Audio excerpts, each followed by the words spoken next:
శ్రీ వెంకటేశ్వర వ్రతకల్పము ఈ పుస్తకం ఏదైతే ఉందో ప్రపంచంలో కోట్లాది మంది దీన్ని చదువుతున్నారని చెప్పేసి విన్నాను. తిరుమల రానాయన, నీకు నేను ఒక విశేషమైన వ్రతకల్పాన్ని ఒకటి అనుగ్రహిస్తాను. అది లోకానికి అంతా ఉపయోగపడుతుంది. ఆలయం వెనకాలంతా ఆకాశం దాకా వ్యాపించి ఒక వెలుగులాగా కనపడి ఒక్కసారిగా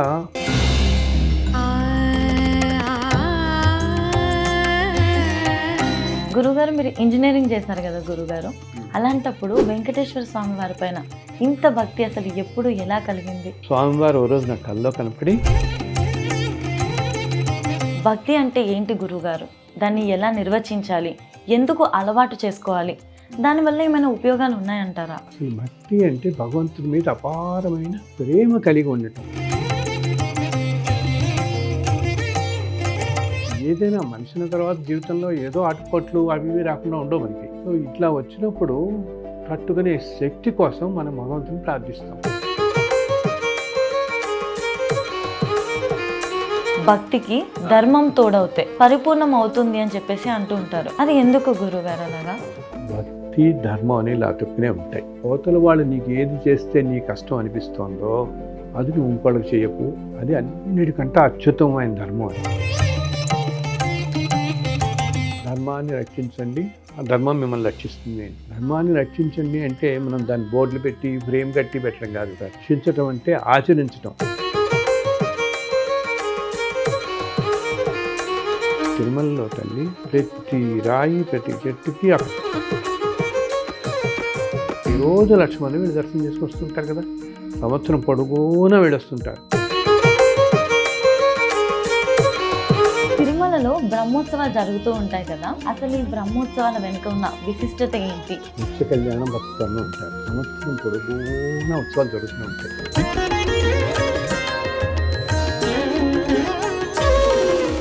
అందరికీ నమస్కారం. అనేక దేవతలపై 32 పుస్తకాలు రాసి అందరికీ కూడా మంచి జరగాలనే ఉద్దేశంతో ఉచిత పుస్తకాలు పంచుతున్న ఆధ్యాత్మిక రచయిత విశ్వపతి గారితో మాట్లాడి మరిన్ని విషయాలు తెలుసుకుందాం. నమస్కారం గురుగారు. నమస్కారం తల్లి. గురుగారు, ఒక సాధారణమైన ప్రశ్నతోనే మొదలు పెట్టాలనుకుంటున్నాను. అసలు భక్తి అంటే ఏంటి గురుగారు, దాన్ని ఎలా నిర్వచించాలి, ఎందుకు అలవాటు చేసుకోవాలి, దానివల్ల ఏమైనా ఉపయోగాలు ఉన్నాయంటారా? భక్తి అనేది తల్లి, మనం అందరం కూడా భక్తి అనేది భగవంతుడి పరంగా ఆలోచిస్తాం అంతే కదా. భగవంతుడి మీద భక్తి మనకి ఎందుకు?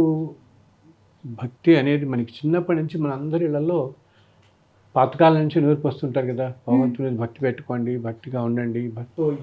భక్తి అనేది కూడా రకరకాల స్టేజెస్లో ఉంటుంటుంది అన్నమాట. మనకి ఏమిటి, మామూలుగా మనం వింటాం ఇప్పుడు ఈ స్తోత్రాలు పారాయణలు చదవటం ఒకటి, భగవంతుడి గురించి ఎప్పుడూ ధ్యానించటం ఒకటి, ఇవి లేకపోతే ఇలా తీర్థయాత్రలు చేయటం ఒకటి, ఇంకా సాధన మార్గంలో ఇంకా ఉన్నత స్థాయికి వెళ్ళి ఇంకా ఎంతో ఉన్నత స్థాయికి వెళ్ళాలనే కోరికతో కొంతమంది ఎప్పుడూ మనం అంటే ఆమె ఉపాసన చేస్తూ ఉంటారు. కొంతమంది అని స్వామిని ఏదో ఒక దేవతని, వాళ్ళకి నమ్మకం కుదిరిన దేవతని, ఆ గురి కుదిరిన దేవతని ఉపాసన మార్గంలో వెళ్ళిపోతారు.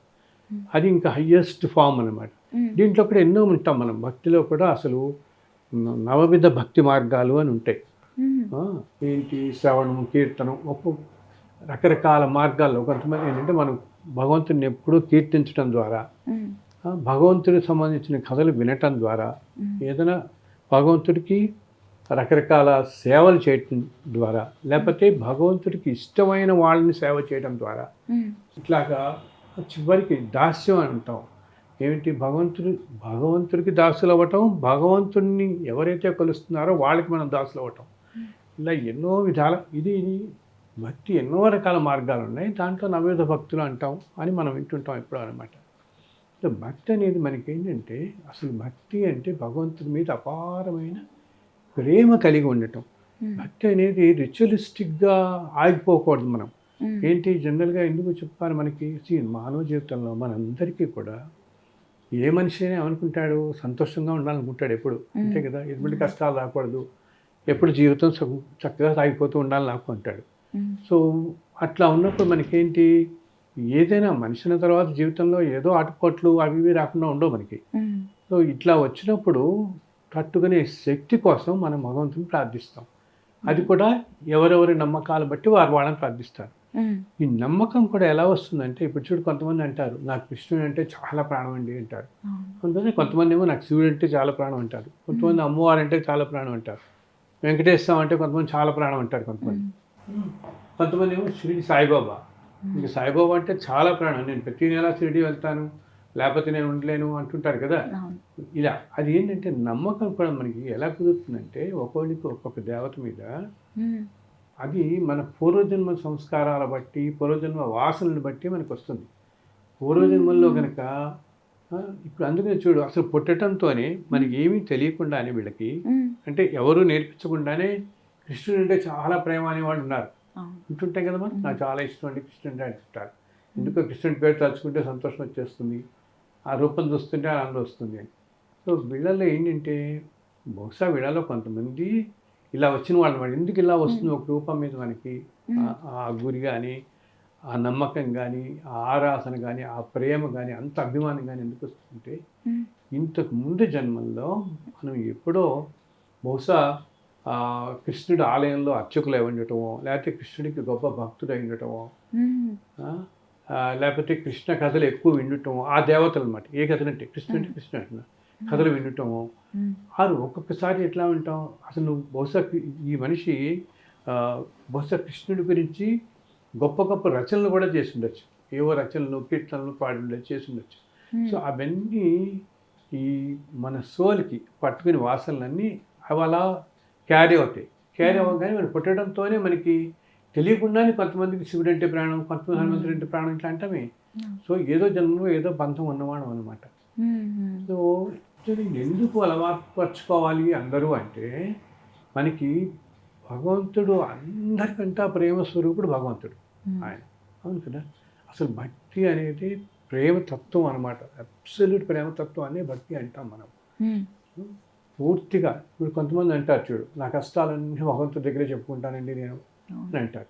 ఎందుకు ఇప్పుడు మనకు ఒక కష్టం ఏదైనా కలిగింది అనుకో తల్లి, కలిగితే అది నువ్వు ఎవరికో మన అన్నయ్యకో తమ్ముడికో ఎవరికో చెప్పుకుంటాం మనం. ఉమ్, ఆ స్నేహితులతో ఏదో పంచుకుంటాం కదా కష్టాలు వచ్చినప్పుడు. ఉమ్, సో ఇట్లా పంచుకుంటున్నప్పుడు దానికి వాళ్ళు ఏదో విధంగా రెస్పాండ్ అవుతారు కదా. ఉమ్, సో మనం ఎప్పుడు మనం అనుకోలేం మనకి కావాల్సినట్టే వాళ్ళు రెస్పాండ్ అవుతారని. వాళ్ళు మనకి ఏదో సమస్య కష్టం వచ్చినప్పుడు చెప్పుకుంటే వాళ్ళ తీరు నుంచి వాళ్ళు చెప్తారు.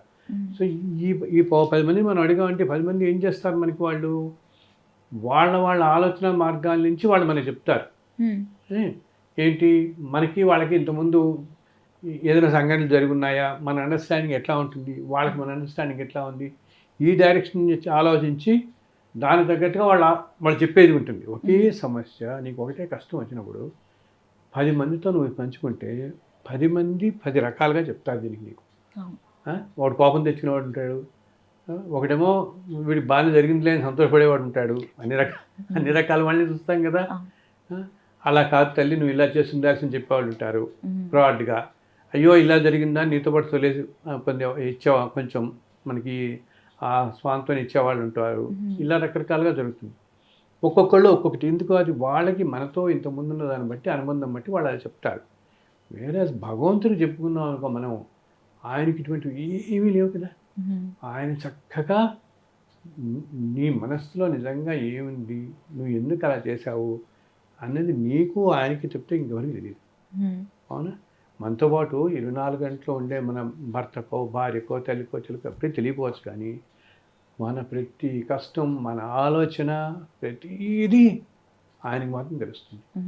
సో నువ్వు ఎప్పుడైతే భగవంతుడితో అంత అనుసంధానం మనం ఏర్పరచుకుంటున్నావో అంటే భగవంతుని కూడా నువ్వు ఉన్నావు అని నమ్మకం. భగవంతుని ఏదో విగ్రహంలా కాకుండా నాయన నువ్వు ఉన్నావు, నువ్వు చూసుకుంటావు అనేంత నమ్మకం పెట్టుకుంటే అంటే భక్తిలో ఇంకా అది హయ్యెస్ట్ ఫామ్ అనమాట. ఆ స్థాయికి నువ్వు వెళ్తే అప్పుడు తప్పకుండా చూసుకుంటాడు. మనం ఎన్ని కథలు వింటాం. భక్త ప్రహ్లాద తెలుసు కదా, ప్రహ్లాదుడి చరిత్ర. ఆయన ఎక్కడున్నాడు? అన్ని చోట్ల ఉంటాడు. సర్వవ్యాపి నారాయణుడు అంటాడు. ఇందుగలడు అందులేడని తెలుసు కదా. ఆయన ఎక్కడంటే అక్కడే ఉంటాడు, అన్నీ వింటుంటాడు.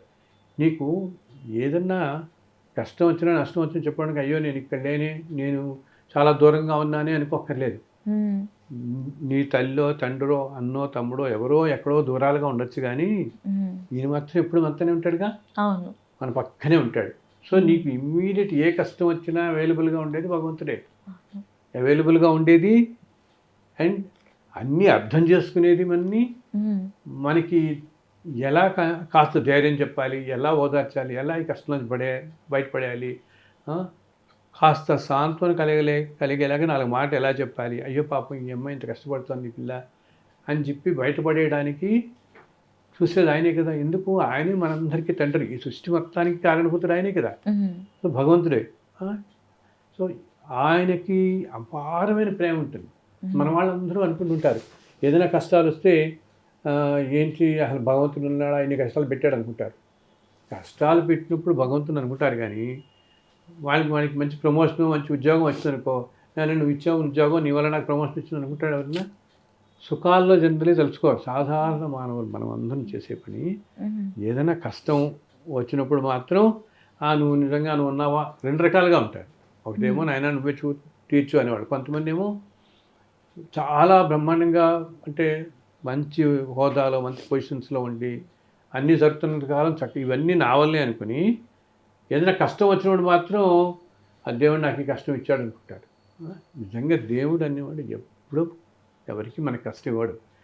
మనం ఇన్ని జన్మల నుంచి చేసుకుంటూ ఏదైతే వస్తున్నామో అదే మనం ఇప్పుడు అనుభవిస్తూ ఉంటాం. ఆయన అలా చూస్తూ ఉంటాడు అంతే. నువ్వు ధర్మంగా బతుకుతూ ధర్మంగా ఉంటే మాత్రం ఆయన వీటిని తట్టుకునే శక్తిని మనకి ఇస్తాడు. భక్తి వల్ల అందరికీ వచ్చేది ఏంటి, అందరూ ఏమనుకుంటారంటే ఇప్పుడు మనం ఇంత ముందు కాలంలో 30-40 సంవత్సరాల క్రితం వెళితే మన ఇళ్లల్లో ఊళ్ళల్లో మన అమ్మమ్మలు వాళ్ళు ఏదో పాటలు పాడుకుంటూ పద్యాలు పాడుకుంటూ పనులు చేసుకునేవాళ్ళు, వినేవాళ్ళం కదా. వాళ్ళు పనులు చేసుకునేటప్పుడు కూడా ఏదో పాడుకుంటూ ఉండేవాళ్ళు. అసలు ఇంకా ఏంటి, పాత రోజుల్లో చూడు పిల్లలందరికీ కూడా, పిల్లలకి ఆ రోజుల్లో భగవంతుడి పేర్లే ఎక్కువ పెట్టేవాళ్ళు. ఎందుకు, ఆ విధంగానన్నా కనీసం వీడు భగవంతుని తలుచుకుంటాడని కాస్త. వాళ్ళు పిలవటంలో కృష్ణ కృష్ణ అని పిలిచినా, శివ అని పిలిచినా, రామ అని పిలిచాం, ఏదో హనుమాన్ పిలిచినా, ఇలా పిలుస్తామే రామ అని అలా పిలిచినప్పుడు ఎందుకు అది భగవంతుని ఈ విధంగానే వీళ్ళు తలుచుకుంటారు, అట్లా పేర్లు పెట్టేవాడు. ఇప్పుడంటే మోడర్న్ టైమ్స్ వచ్చేసి మోడర్న్ పెట్టుకుంటున్నాం మనం.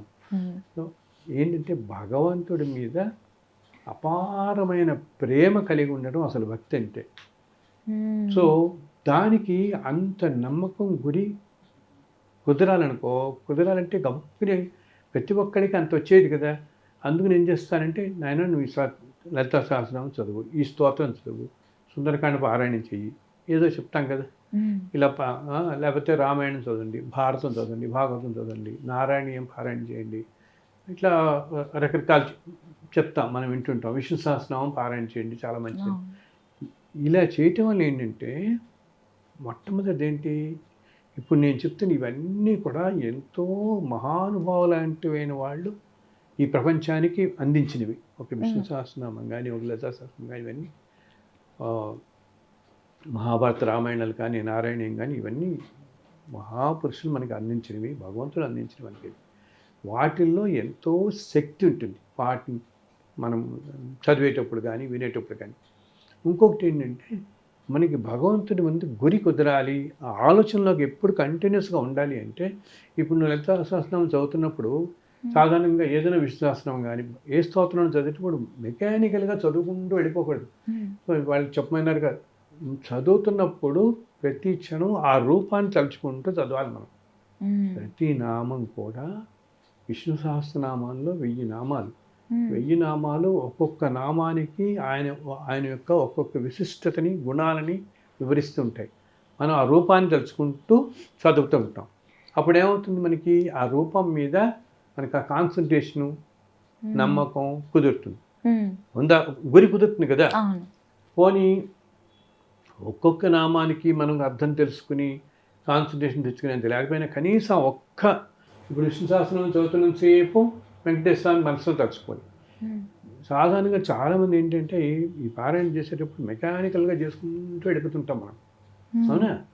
అలా కాకుండా ఏది పారాయణ, నేను అందరికీ చెప్తాను, ఏ పారాయణాలు చేస్తున్న స్తోత్రాలు అవన్నీ కూడా పారాయణం చేస్తున్నంతసేపు భగవంతుని తలుచుకుంటూ ఉండండి. ఆ రూపాన్ని తలుచుకుంటూ ఉంటే మనకి ఏమవుతుంది, ఇలా రాను రాను రాను రాను ఆ రూపం మన మదిలో బాగా గట్టిగా చేరుకుంటుంది. అప్పుడు మనకి ఏమవుతుంది, నీకు ఏదైనా కష్టం కలిగిందనుకో, కష్టం అనేది మనకి చెప్పి రాదు కదా, ఏ టైంలో ఎప్పుడు ఎలా వస్తుందో తెలియదు మనకి. అలా వచ్చినప్పుడు వెంటనే ఆ క్షణంలో నీకు ఆ రూపం గుర్తు రావాలి. అది ఎప్పుడు గుర్తు వస్తుంది? రెగ్యులర్గా మనం చేస్తూ ఉంటే, అవును. అప్పుడప్పుడు చేస్తుంటే గుర్తు, అప్పుడు ఆటోమేటిక్గా మనకు గుర్తు వస్తుంది. వెంటనే ఆయన తలుచుకుంటాం, మనం భగవంతుని తలుచుకోవటం. అది నిత్యం అలవాటు లేకపోతే రాదు కదా ఉన్నట్టు మనకి. అందుకని చెప్తారు. ఇంకొకటి ఏంటి, ఎప్పుడు ఇందా చెప్పానే, ఈ కష్టం ఇలా జరుగుతున్నప్పుడు ఏదైనా కష్టాలు తట్టుకునే శక్తి భగవంతుడి మీద కనుక భక్తి ఉన్న వాళ్ళకి ఎక్కువగా ఉంటుంది. నార్మల్గా మామూలు కంటే కూడా మనకి భగవంతుడి మీద భక్తి వల్ల ఏదో భక్తి అనగానే అందరూ ఎక్స్ట్రీమ్ దాంట్లో పడిపోయి ఏదో సన్యాసంలో వెళ్ళిపోతారేమో అనుకుంటారు. అలా కాదు అసలు.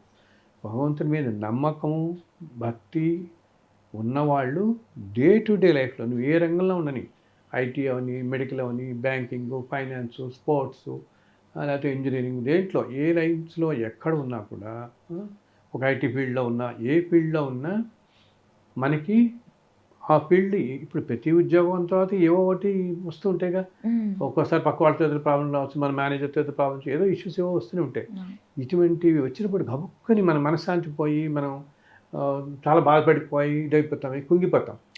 అటువంటిప్పుడు ఏంటంటే భగవంతుని మీద నమ్మకము భక్తి ఉన్న వాళ్ళకి ఇటువంటివి తట్టుకునే శక్తి ఉంటుంది, మనకి తట్టుకునే శక్తి వస్తుంది అన్నమాట.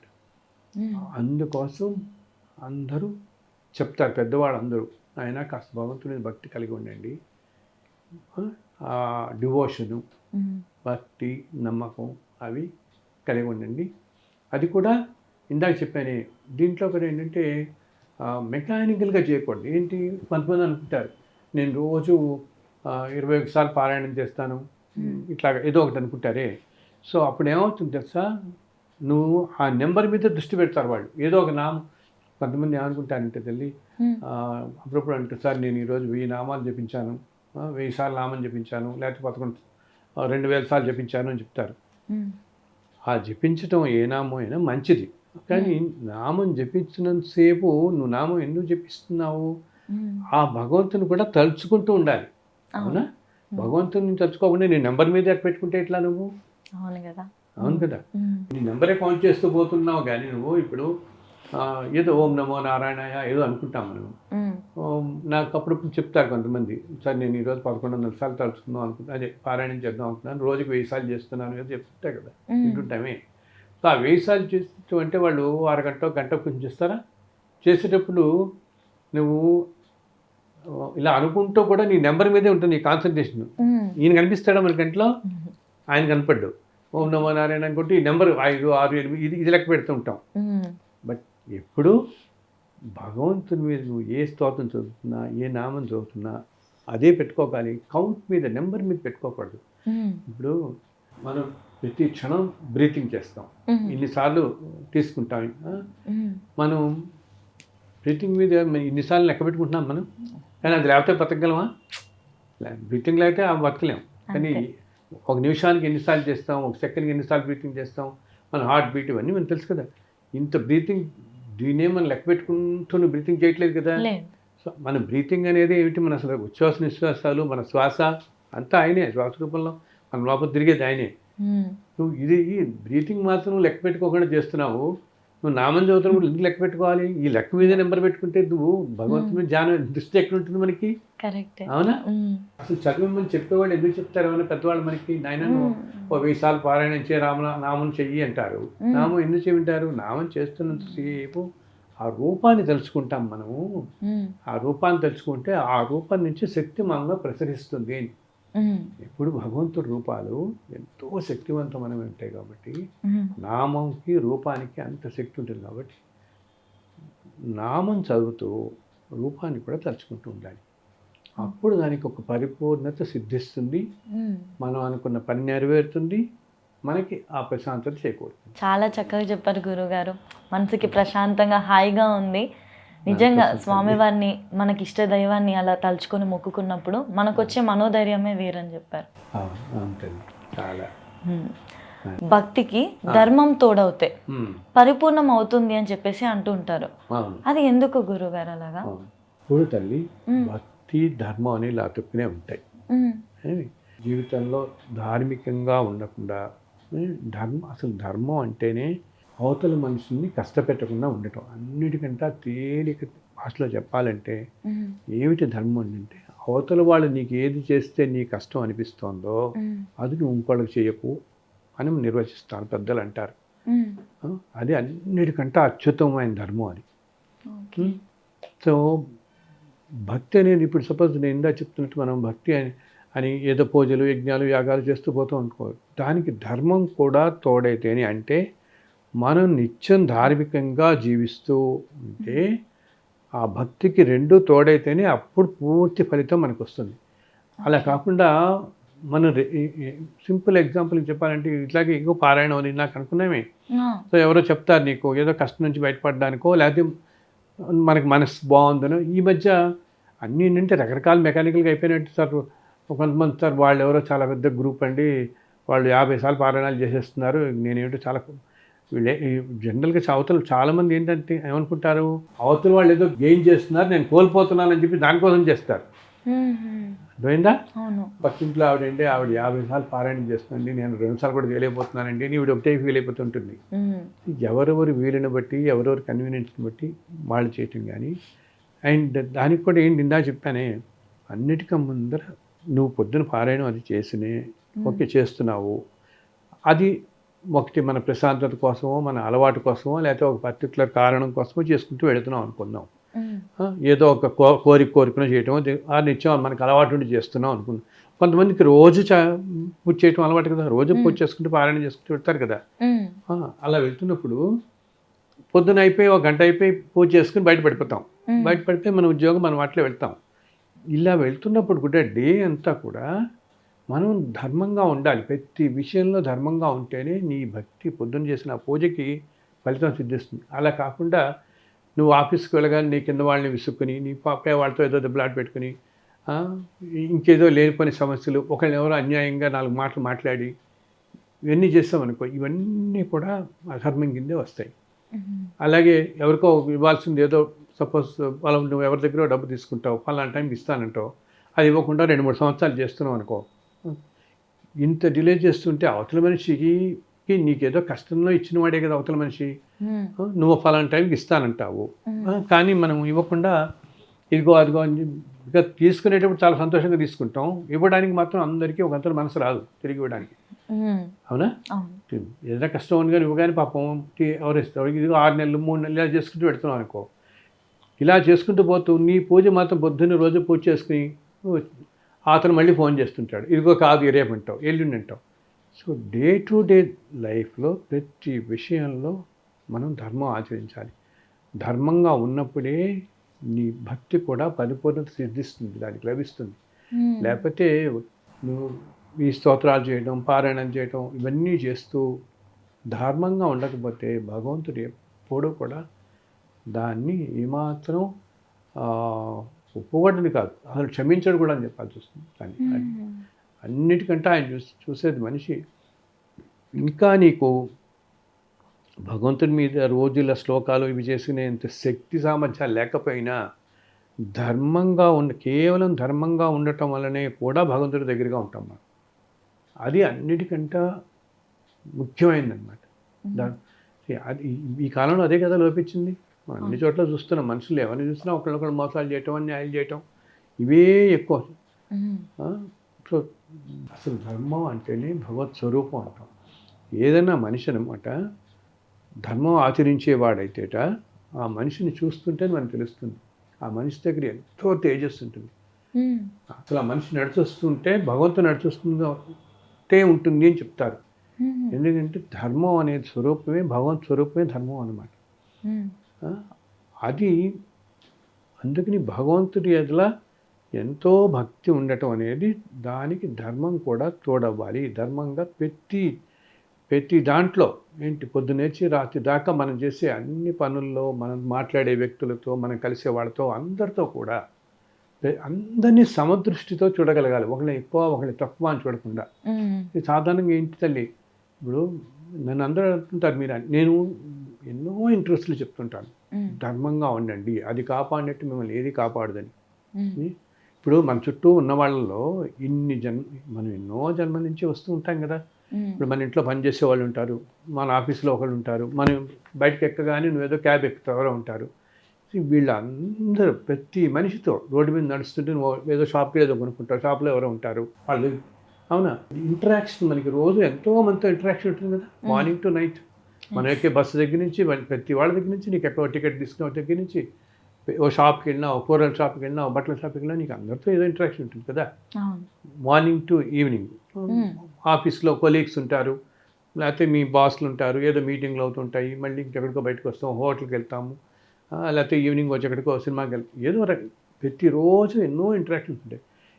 ఈ ఇంటరాక్షన్స్ అన్నింటిలో ఏంటి, నువ్వు రకరకాల మళ్ళీ సాయంత్రం ఏ గుడికో ఎక్కడికో వెళ్తాం అనుకుందాం, లేకపోతే ఇందాక వెళ్ళిన సినిమాకి ఎక్కడికో వెళ్తే, ప్రతిరోజు పొద్దు నుంచి రాత్రి దాకా ఎన్నో రకాల వ్యక్తుల్ని మనం కలుస్తూ ఉంటాం. అవునా, రకరకాల జీవన విధానాల్లో ఉన్న వ్యక్తులు. ఒకళ్ళు అతి సామాన్యమైన జీవితం, ఇంకో రకం జీవితం, ఇంకో జీవితం, అంతే కదా. ఇవన్నీ కూడా ఎందుకు, వీళ్ళందరూ పూర్వజన్మల్లో ఏదో చేస్తున్నారు కాబట్టి ఈ జన్మల్లో ఈ విధంగా ఉంటున్నారు. సో వీళ్ళందరినీ కూడా నువ్వు ఉదయం నుంచి రాత్రి దాకా కలిస్తే అందరినీ సమదృష్టితో చూడగలగాలి మనం. ఎవరిని ఎక్కువ తక్కువగా చూడకూడదు. ఎందుకంటే ప్రతి మనిషిలోనూ భగవంతునే చూడమని చెప్తాం. అది ధర్మం అంటే అనమాట. ఏ మనిషిని అకారణంగా నిందించకుండా అందరినీ సమంగా చూడటమే భక్తికి ధర్మం తోడవటం అంటే అది.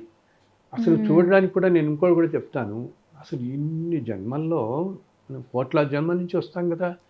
సో ఇన్ని జన్మల్లో ఈరోజు ఇలా కలుస్తున్న వాళ్ళల్లో, రోజు కలుస్తున్న వాళ్ళలో ఎవరైనా ఒకళ్ళు ఏదో జన్మలో తెల్లో తండ్రో అవ్వచ్చు కదా.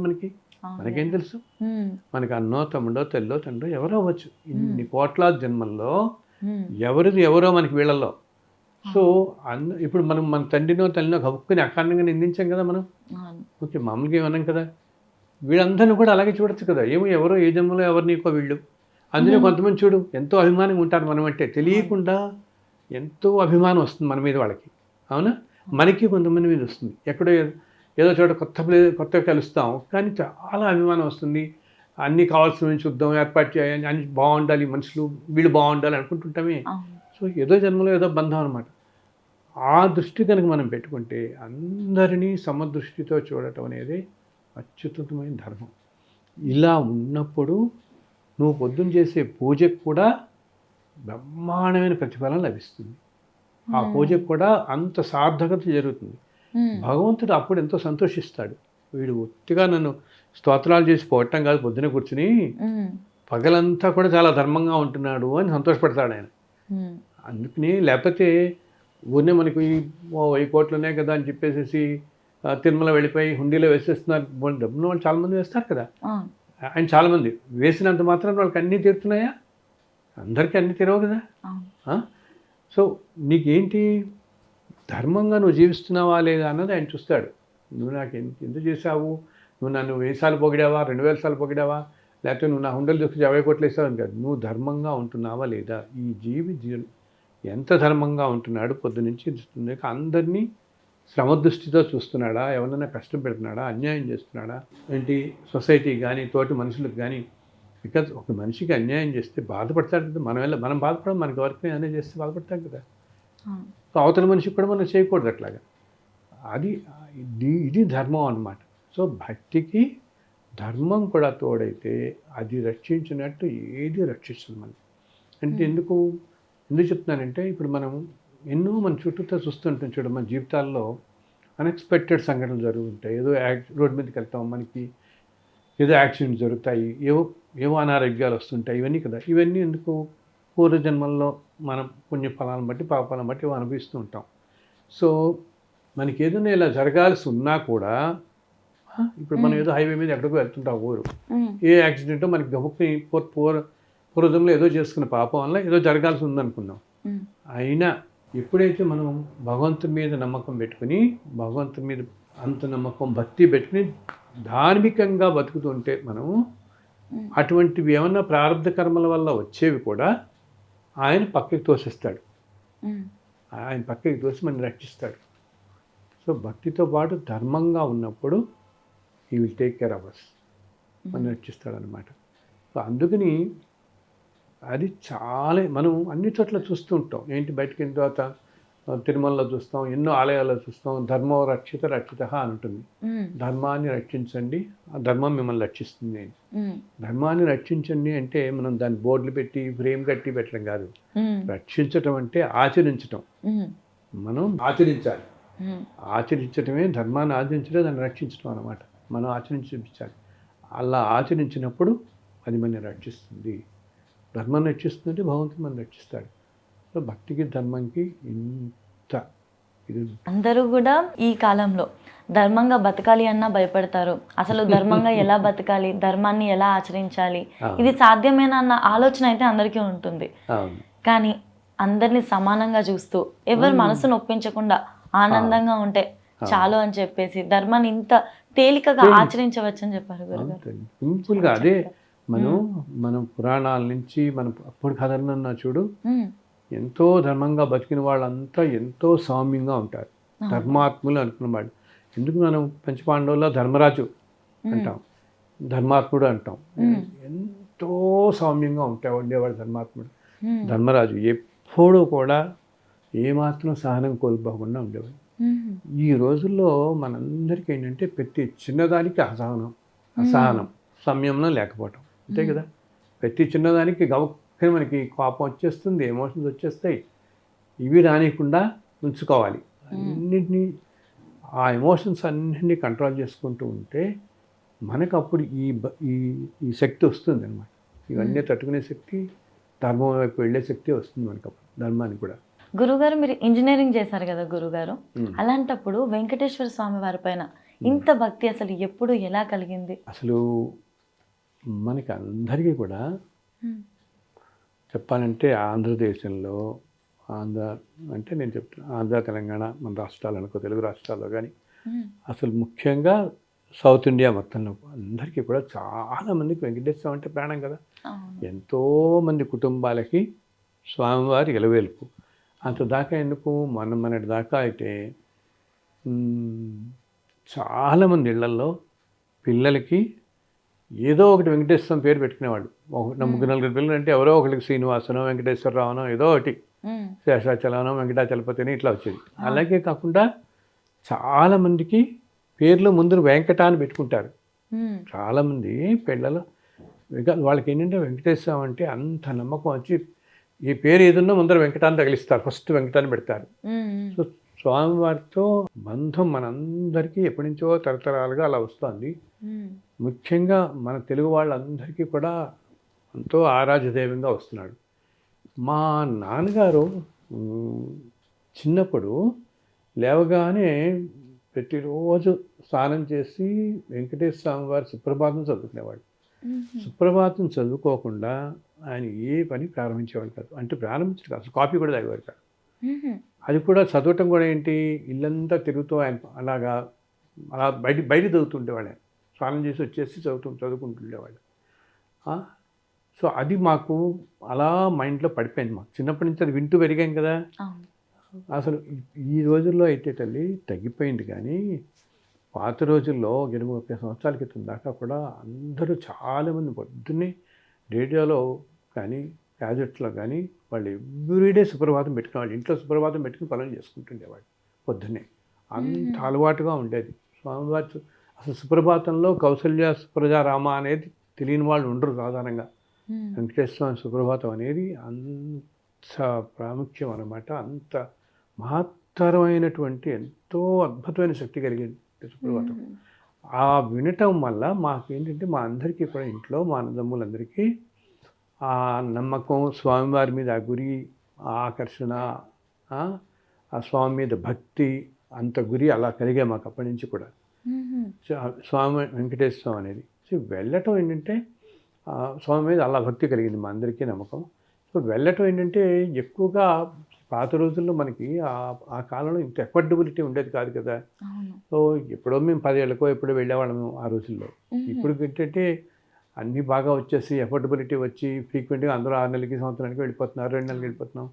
ఆ రోజుల్లో ఇంత ఎఫర్డబిలిటీ ఉండేది. కానీ మనుషులకి అపారమైన నమ్మకం. అసలు ఏ చిన్నది ఇంట్లో గబుక్కు వేసిన కష్టం కలిగినా వెంటనే ముడుపు కట్టుకుంటాను కట్టుకునేవాడు. ఎంతో అంత వాళ్ళకి ₹1, ₹10 ముడుపు కట్టుకుని దానికి ఒక పసుపు గుడ్డతో కట్టుకుని స్వామి నువ్వే రక్షించు అనేవాడు. ఆ రోజుల్లో మనుషులు కూడా ధర్మంగా ఉండేవాళ్ళు కదా. ఇలా ఉండేది కాదు కాలం కాబట్టి ఈ పాపం అయ్యో అని చెప్పి ధర్మంగా ఉండి ఎప్పుడైతే ముడుపు కట్టుకున్నాడో ముడుపు కట్టుకుని స్వామి నీ కొండకు వస్తాం తల్లిలా సమర్పించుకుంటాం ఇట్లా అనేవాడు. అనుకునేటప్పుడు వెంటనే ఆయన వాళ్ళ కోరిక తీర్చి వాళ్ళని చల్లగా చూస్తుండేవాడు. వాడికి అసలు ఆ రోజుల్లో ఏంటంటే కొంతమంది మా నాన్నగారు అయితే కొంచెం ఇంట్లో మాకు ఎవరికైనా గట్టిగా జ్వరం వచ్చినా కూడా వెంటనే ఒక 10 రూపాయలు ముడుపు పట్టుకునేవాడు. స్వామి తొందరగా వీడికి తగ్గించు అని చెప్పేసి. ఇక జ్వరం పెరిగి హాస్పిటల్కి వెళ్ళి డాక్టర్లు అదంతా పెద్ద ఇది కదా. ఈ పాపం ఇంత సఫర్ కాకూడదని వెంటనే దండం పెట్టుకునేవాళ్ళు. ఆయన కూడా నాన్నగారు కూడా అంత ధర్మం ఉండేవాళ్ళు కాబట్టి వెంటనే ఆయన తీర్చేవాడు. ఏదంటే ఆయన తీర్చేవాడు. అట్లా చాలా చాలా ధర్మంగా బతికినవారు ఆయన. అండ్ ఆ కాలంలో చాలామంది అలాగే ఉండేవాడు. ఎంతో సింపుల్గా ధర్మంగా బతికేవాళ్ళు అందరూ కూడా. సో అది మా అందరికీ కూడా స్వామివారి మీద విపరీతమైన గురి ఏర్పడింది, భక్తి ఏర్పడింది. అండ్ అసలు ఆ రూపం కానీ ఆ నామం తలుచుకోవటంలోనే మనకి ఎంతో మాధుర్యం. అసలు మనం మర్చిపోతాం, అన్ని మర్చిపోతాం అన్నమాట. అంత ఆనందం కలుగుతుంది. ఇప్పుడు మనం చూస్తాం కదా, ఇంత కష్టపడి తిరుమల వెళ్తాము, మనకి జరిగే దర్శనం ఒక్క సెకను అసలు, అంతే కదా. ఒక్కోసారి ఏంటంటే దూరం నుంచి మనకి జస్ట్ ఆ నామం తప్పితే ఏమీ కనిపించదు. అయినా కూడా మనకి ఎంత ఆనందం వస్తుంది ఒక్కసారిగా. ఏంటంటే ఆ రూపంలో ఆ శక్తిలో ఉన్న ఆకర్షణ, అంత గొప్ప ఆకర్షణ కాబట్టి అన్ని కష్టాలు మర్చిపోయి మనం అటే పరిగెడతాం మళ్ళీ. అలా లాగేస్తుంటుంది మనని ఆ శక్తి. అలాగా చిన్నప్పటి నుంచి మాలో అలా వస్తూ వచ్చింది. అలా నేనేంటంటే రోజు పొద్దున్న స్నానం చేసి నేను ఇప్పటికీ కూడా అప్పటి నుంచి రోజు ఒక్కసారి స్వామివారికి నమస్కారం పెట్టుకుంటాను. ఆయన చల్లగా చూడు, ప్రపంచాన్ని అందరినీ చల్లగా చూడు. ఇది నా పూజ అనమాట. ఇంకా తర్వాత నా పనుల్లో నేను పడిపోతుంటాను.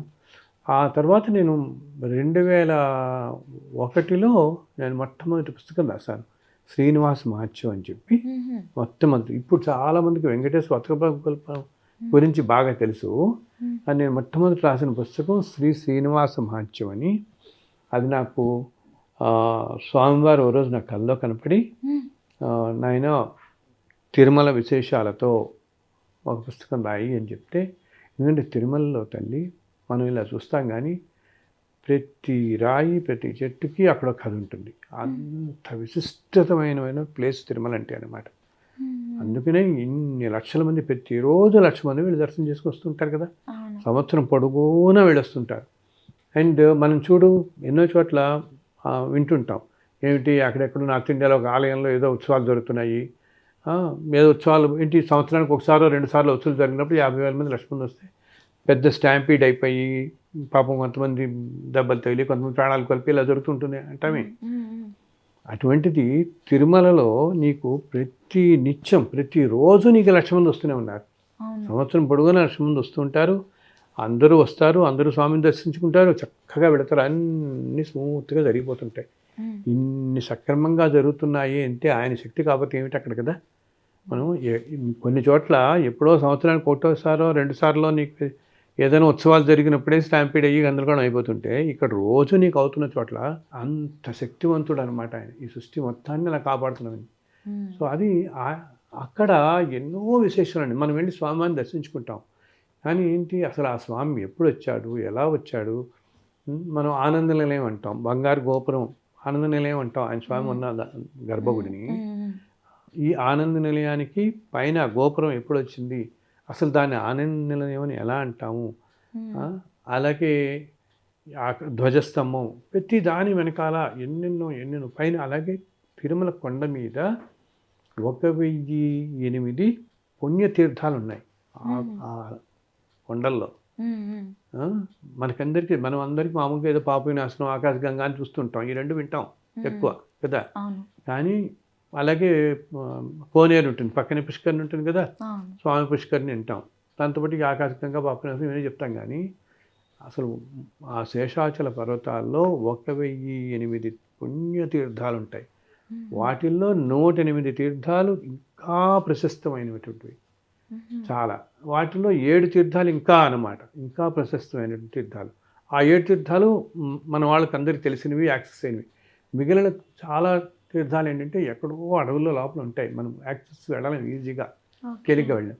సో అంత పవిత్రమైన ప్రదేశం. సో స్వామి అప్పుడు నాకు కల్లో కనపడి చెప్పాడు, నాయన నువ్వు శ్రీనివాస మహత్యం అనే పేరుతో ఒక పుస్తకం రచించు, ఈ విశేషాలన్నిటితో కూడా ఇవి నీకు స్ఫురణకు వచ్చేలా నేను చేస్తాను, నీకు నువ్వు ఇది ఒక యజ్ఞంలా తీసుకుని చెయ్యి, రాయి అని అంటారు. అప్పుడు నేను ఒక 7-8 నెలలు పట్టింది నాకు ఆ పుస్తకం రాయడానికి. తర్వాత కాలంలో ఈ పుస్తకాలు తర్వాత నేను ఇప్పటికీ 32 పుస్తకాలు రాశాను. ఈ పుస్తకాలన్నీ కూడా కొన్ని పుస్తకాలు అయితే 4 రోజుల్లో కూడా రాసిన పుస్తకాలు ఉన్నాయి. నెల 2 నెలల్లో కొన్ని రాస్తున్నాను, 4-5 రోజుల్లో రాస్తున్నాను, ఇలా రాసి ఉన్నాయి. కానీ ఆ పుస్తకం మొట్టమొదటి పుస్తకం మాత్రం దాదాపు 8 నెలలు పట్టింది నాకు. అండ్ 8 నెలలు నేను ఒక దీక్షగా తీసుకుని నేల మీద పడుకునేవాడిని నేను. 8 months. బికాజ్ ఆయన మనకి అనుగ్రహించడం అంటే సామాన్య విషయం కాదు కదా. ఆయన కల్లో కనపడి ఆమె పుస్తకం రాయన ఆయన అని అంటే ఎంత అదృష్టం అది మనకి. అది అలా యజ్ఞంలా తీసుకుని మధ్యలో ఒక వారం రోజులు తిరుమల వెళ్ళి అక్కడే ఉండి కొండ మీద రాసుకున్నాను నేను. నాతో కూడా స్నేహితుని తీసుకెళ్ళి వారం రోజులు ఉండి, అండ్ తర్వాత మ్యాన్స్క్రిప్ట్ అంతా రాస్తాం కదా మనం, రాసుకుంటాం చేత్తో ఆతుపది ఉంటుంది, అది తీసుకుని నడిచెక్కాను నేను కొండెక్కి శ్రీవారి పాదాలని అంటుంది, అక్కడ పెట్టి నాయన ఇది నాకు ప్రింట్లో చూసుకునే భాగ్యం ప్రసాదించు అని. ఏంటంటే తల్లి, పాతకాలంలో ఎందరో మహానుభావాలు అనమాట రాసిన పుస్తకాలు, పెద్ద పెద్ద గ్రంథాలు అసలు బయట జనబాహుల్యానికి రాకుండా ఆగిపోతాయి. సగం సగంలో ఆగిపోయిన ఉంటాయి గ్రంథాలు ఉంటాయి. ఏమి మనం ఇప్పుడు ఇన్ని పుస్తకాలు ఇన్ని గురించి వింటుంటావా, ఎన్నో కొంతమంది మహానుభావాలు రాసినవి మధ్య మధ్యలో ఆగిపోయినవి కూడా ఉన్నాయి కొన్ని. ఏంటి, సో పుస్తకం పూర్తిగా వచ్చి ఈ రోజు నలుగురికి తెలవాలి, ప్రపంచంలో అందరికీ వెళ్ళాలి, నలుగురు జీవితాలు బాగుండాలి, దీనివల్ల సమాజానికి ఉపయోగపడాలి, తెలవాలి అంటే ముందు మనకి ఏంటంటే ఎంతో భగవంతు అనుగ్రహం ఉండాలి దానికి. ఆయన అనుగ్రహం ఉంటేనే అది సాగుతుంది ముందుకి, అంతే కదా. అసలు ఏ పని సాగాలన్నా ఆయన అనుగ్రహం ఉండాలి. అటువంటిది ఆయన గురించే రాస్తున్నాం అంటే ఎంత ఉండాలి, అసలు ముందు రాయడానికి మనకి ధైర్యం ఉండాలి, మనం ధర్మంగా ఉండాలి. ఒక అక్షరం పెట్టాలన్నా మనం ఎంత ధర్మంగా ఉండాలి ఆయన గురించి రాసేటప్పుడు మనం. అందుకని వెళ్ళి వారం రోజులు ఉండి మ్యాన్స్క్రిప్ట్ తీసుకుని నేను కొండ నడిచెక్కి కొండ మీద శ్రీవారి పాదాలు అని ఒక ప్రదేశం ఉంటుంది. అక్కడ ఆయన పాదాలు ఉంటాయి, నారాయణగిరి అంటారు, అక్కడ ఉంటాయి అన్నమాట. మన వాళ్ళ నమ్మకం ఏంటంటే స్వామివారు వైకుంఠం నుంచి వచ్చినప్పుడు మొట్టమొదట ఆ ప్రదేశంలో దిగారు అని. ఆ ప్రదేశం నుంచి అక్కడి నుంచి ఇప్పుడున్న ఆలయం దగ్గరికి ఇక్కడికి వచ్చి నించున్నారు ఈయన అని అనుకున్నాము. సో ఆ పాదాల దగ్గర మనం తీసుకెళ్ళి మన గర్భాలయంలో మనం వెళ్ళలేం కదా అక్కడికి, అక్కడ గుళ్ళకి మన మిగతా ఆలయాల్లో ఇక్కడ మనం పెట్టినట్టు చేయలేం. కాబట్టి ఆ శ్రీవారి పాదాల దగ్గర ఈ మ్యాన్స్క్రిప్ట్తో పెట్టుకుని ఓ రోజు పూజ చేసుకుని, స్వామి ఇప్పుడు ఇలా పూజ చేసుకున్నాను, మళ్ళీ 2 నెలల తర్వాత దీన్ని ప్రింట్ చేసుకుని దగ్గరికి వస్తాను, నాకు ఆ భాగ్యం ప్రసాదించు అంటే, అలాగే ఆయన అనుగ్రహించి ఆ పుస్తకం మళ్ళీ ప్రింట్ చేసిన తర్వాత మళ్ళీ మొదటి కాపీని తీసుకుని మళ్ళీ కొండ నడిచేకి మేమందరం కుటుంబం అంతా మళ్ళీ శ్రీవారి పాదాల దగ్గర పెట్టి పూజ చేసి అప్పటి నుంచి ఆ పుస్తకం అలా జరిగింది. అది ఎంతోమందికి నిత్యపారాయణలాగా అయిందనమాట. సో అప్పుడు ఆ పుస్తకం రాస్తున్న రోజుల్లో ఎన్నో అనుభవాలు జరిగాయి నాకు ఆ స్వామితో. ఆ కవర్ మీద ఏం ఫోటో ఉండాలి, మధ్యలో ఒక ఫోటో పెడతాను, ఆ ఫోటో ఏం ఉండాలి, ప్రతిదీ ఆయన చెప్తుండేవాడు కల్లో కనిపినాడు, ఇదిగో ఈ ఫోటో వాడు, ఈ ఫోటో ఇక్కడ పెట్టు. మనకి అనుకుంటా నిజంగా ఇదంతా సాధ్యమని, కానీ భగవంతుని మీద నమ్మకం ఉంటే ఆయన అన్ని మనకి ఏదో రూపంలో మనకి మన ఆలోచనే కదా థాట్ మనకి మెసేజ్. ఇప్పుడు ఒక మంచి పని చేయాలన్నా చెడు పని చేస్తున్న వాళ్ళైనా వాళ్ళ ఆలోచనే కదా, వాడి ముందు ఆలోచన పట్టే దాన్ని వాడు మంచి చేస్తాడు చెడు చేస్తాడు అన్నది ఉంటుంది. ఈ ఆలోచన పెట్టేది ఎవరు, భగవంతునే పెడతాడు. ఈ ఆలోచన కూడా మనకి ఎలా వస్తుంది, మన పూర్వజన్మ పుణ్యఫలం వల్ల మంచి ఆలోచనలు వస్తాయి. మంచి కానీ చెడు కానీ మనం చేసుకునే ఆలోచనలే మనకి ఆ రూపంలో వస్తాయి కదా. సో అందుకు నాయన ఇంత చేసావు, నువ్వు ఇచ్చావు ఈ అదృష్టం నాకని చెప్పి ఆ పుస్తకం అయిన తర్వాత నడిచెక్కి వెళ్ళి అది ఎంతోమంది పారాయణలా చేస్తారు. అయితే ఏంటంటే నేను అది ఆ తర్వాత మళ్ళీ ఇప్పటిదాకా నేను ప్రింట్ చేయలేదు, చెయ్యాలి మళ్ళీ ఎప్పుడున్నా. మిగతా అవన్నీ ప్రింట్ చేస్తాను. ఇలా ఆల్మోస్ట్ ఒక 32 పుస్తకాలు రాస్తాను అనమాట. సో ఆ రోజుల్లో ఆయన నేను ప్రతి వెంకటేశ్వర స్వామి పుస్తకాలు చాలా పుస్తకాలు మటుకు రాసిన ప్రతిసారి మేము తిరుమల వెళ్ళి మొట్టమొదటి కాపీలు ఆయనకి సమర్పించి, తర్వాత హుండీలో సమర్పించి, ఇంకా పేపర్లన్నింటిలో వస్తుంది మనం ఫ్రీగా ఇస్తున్నాం వీళ్ళని చెప్పేసి. సో రోజు మాకు ఉత్తరాలు వచ్చేవి. ఆ రోజుల్లో 300-400 ఉత్తరాలు వచ్చేవి రోజు మాకు. పోస్ట్ కార్డ్స్ రాసేవాళ్ళు. ఆ కార్డ్స్ పెట్టి చూసి అందరికీ ఎన్ని కావాలంటే అన్ని పుస్తకాలు పంపుతుండేవాళ్ళం. అలా మొట్టమొదటి రాసింది శ్రీనివాస మహత్యం అని. సో ఆయనంటే అంత అది అందరికీ ఉంటుంది. నేనేమిటి ఎంతోమంది మహాభక్తులు ఉన్నారు. అంత నేనైతే సర్వం ఉదయం లేచినప్పటి నుంచి రాత్రి దాకా ఆయనే తలుచుకుంటూ ఉంటాను. ఇప్పటికీ కూడా ఏ పని చేస్తున్నా ఏం చేస్తున్నా లోపల మాత్రం ఆయన్ని తలుచుకోవటం అంటే ఇందా చెప్పాను, నేను తలుచుకోవటమే కాదు, ఆ రూపాన్ని ఊహించుకోవటం. రూపాన్ని మన మనసులో అలా గట్టిగా నింపుకుంటూ ఉంటే అప్పుడు ఆయన మన చేత ఏ తప్పు పని చేయనివ్వడు. మన ధర్మార్గంలోనే ఉంచుతాడు భగవంతుడు. ఆయనకి దగ్గర అయిపోతాం మనం, ఇంకా ఎంతో దగ్గర అవుతాం అన్నమాట. ప్యూరిటీ అంటామే, ఆ ప్యూరిటీతో ఉంటే చాలు మనుషులు అందరూ కూడా. అది ఎంతో శక్తినిస్తుంది ప్యూరిటీ ఉంటే. ఇన్ని సంవత్సరాలు ఇది రాసింది ఇప్పుడు నేను 2002, ఇప్పుడు మనం 2025కి వచ్చాం కదా. ఈ 23 సంవత్సరాలలో 32 పుస్తకాలు రాశాను నేను. దాంట్లో 18 పుస్తకాలు వెంకటేశ్వర స్వామి మీదే, రకరకాల విశేషాలు, తిరుమల గురించి రకరకాల విశేషాలు అన్నమాట. సో ఈ పుస్తకాలు రాస్తున్నప్పుడు ఎన్నెన్నో అనుభవాలు జరిగాయి. ఒక్కొక్క పుస్తకంతో పాటు ఎన్నో అనుభవాలు జరిగాయి నాకు అన్నీ. అందుకని నేను ఏం చేస్తున్నాను, ఈ పుస్తకాలన్నీ కూడా తల్లి ఆయనే అనుగ్రహించిన పుస్తకాలు ఇవన్నీ మనకి. కాబట్టి ఇప్పుడు భగవంతుడి మీద ఒక పుస్తకం రాయాలంటేనే మనకి ఎంతో ఆ శక్తి ఉండాలి, మనకి ఆయన అనుగ్రహం ఉండాలి కదా. సో 18 పుస్తకాలు తిరుమల స్వామివారి వెంకటేశ్వర స్వామి మీద రాశానంటే మనకి ఆయన అనుగ్రహం ఉండబట్టే కదా ఇదంతా. మనం ఉండబట్టే. అందుకని నేను వాటిని ఏం చేశాను, నేను అన్నింటినీ ఉచితంగానే ఇస్తున్నాను. నేను ఒక వెబ్సైట్ పెట్టాను. ఆ వెబ్సైట్లో నా పుస్తకాలన్నీ ఫ్రీగా డౌన్లోడ్ చేసుకోవచ్చు ఎవరైనా. 2007 నుంచి పెట్టాము వెబ్సైట్. మేము ఆ వెబ్సైట్లో నా పుస్తకాలన్నీ ఉంటాయి అన్నమాట. ఎవరైనా ఫ్రీగా డౌన్లోడ్ చేసుకోవచ్చు. ఈ మధ్య నేను ఎప్పుడో చూస్తే పోనీ మన వాళ్ళు కౌంటర్స్ పెట్టి చూస్తే నేను ఒక 2-3 సంవత్సరాల క్రితం ఎప్పుడో చూస్తే, అంటే అప్పటికి 2007 నుంచి ఒక 15 ఏళ్ళు అయింది అనుకున్నాం. 16 ఏళ్లలో ఆ వెబ్సైట్ నుంచి దాదాపు 20 లక్షల పుస్తకాలు డౌన్లోడ్ చేశాను. 20 లక్షలు. ఎంత నాకు ఒక ఈమెయిల్ పెట్టక్కర్లేదు, మనకు ₹1 పంపించక్కర్లేదు. నలుగురు బాగుంటే చాలు. అందరూ, అండ్ నేను అందరితో చెప్తాను, నాయన హాయిగా చదువుకోండి, ఇప్పుడు నలుగురు బాగుంటే మనం బాగుంటాం, అంతే కదా. సో ఇది ఏదో నేను రాశాను, నా గొప్పతో నేను అనుకోను. ఆయన అనుగ్రహంతో లోకానికి వచ్చాయి ఇవంతే. మన ద్వారా లోకానికి వచ్చాయి తప్పితే ఇప్పుడు నేను అందరినీ ఎవరైనా కావాలంటే చాలా మీరు ప్రింట్ చేసుకు, చాలామంది ఏం చేస్తారు, దాంట్లో డౌన్లోడ్ చేసి 50 కాపీలు ప్రింట్ చేసుకుని నలుగురికి ఇసుకుంటున్నారు వాళ్ళంతా వాళ్ళే. అండ్ కొంతమంది ఏమో వాళ్ళంతా వాళ్ళే ప్రింట్ చేయించుకుని నలుగురికి డిస్ట్రిబ్యూట్ చేస్తారు. గొడవలో మన పుస్తకాలు, చాలా పుస్తకాలన్నీ రాసాం అన్నమాట. సో ఎంతోమంది జీవితాలు బాగుపడుతున్నాయి వింటుంటాం, రోజు మాకు చెప్తూ ఉంటారు. ఇప్పుడు కొంతమంది ఉంటారు, సార్ మీరు ఏదో ప్రైస్ పెట్టచ్చు కదా, ఇలా చేయొచ్చు కదా అని. ఇప్పుడు వీటికి రైట్స్ ఇవన్నీ, ఇప్పుడు రామాయణం ఉంది, ఆయన రామాయణం ఇప్పుడు ఆయన రైట్స్ ఇమ్మని అడుగుతున్నాడా? ఇప్పుడు అన్నమయ్య ఉన్నాడు, అన్నమయ్య పాటలు మన వాళ్ళంతా రోజు పాడుకుంటున్నారు కదా. ఇన్ని సంఘాలు వాళ్ళు, ఇన్ని అసోసియేషన్స్, ఇంతమంది పాడుతున్నారు. అన్నమయ్య నాకు రాయల్టీ ఇవ్వండి అడిగాడు ఆయన ఎవరన్నా? నాకు ప్రతి పాట మీరు పాడిన వాళ్ళందరూ ఇంతమని, ఇవన్నీ నావే, ఎవరు పాడడానికి లేదు నాకు చెప్పాలి ముందు, లేకపోతే నా దగ్గర రైట్స్ తీసుకోమని. అందరం ఆడుకోవట్లేదు కదా.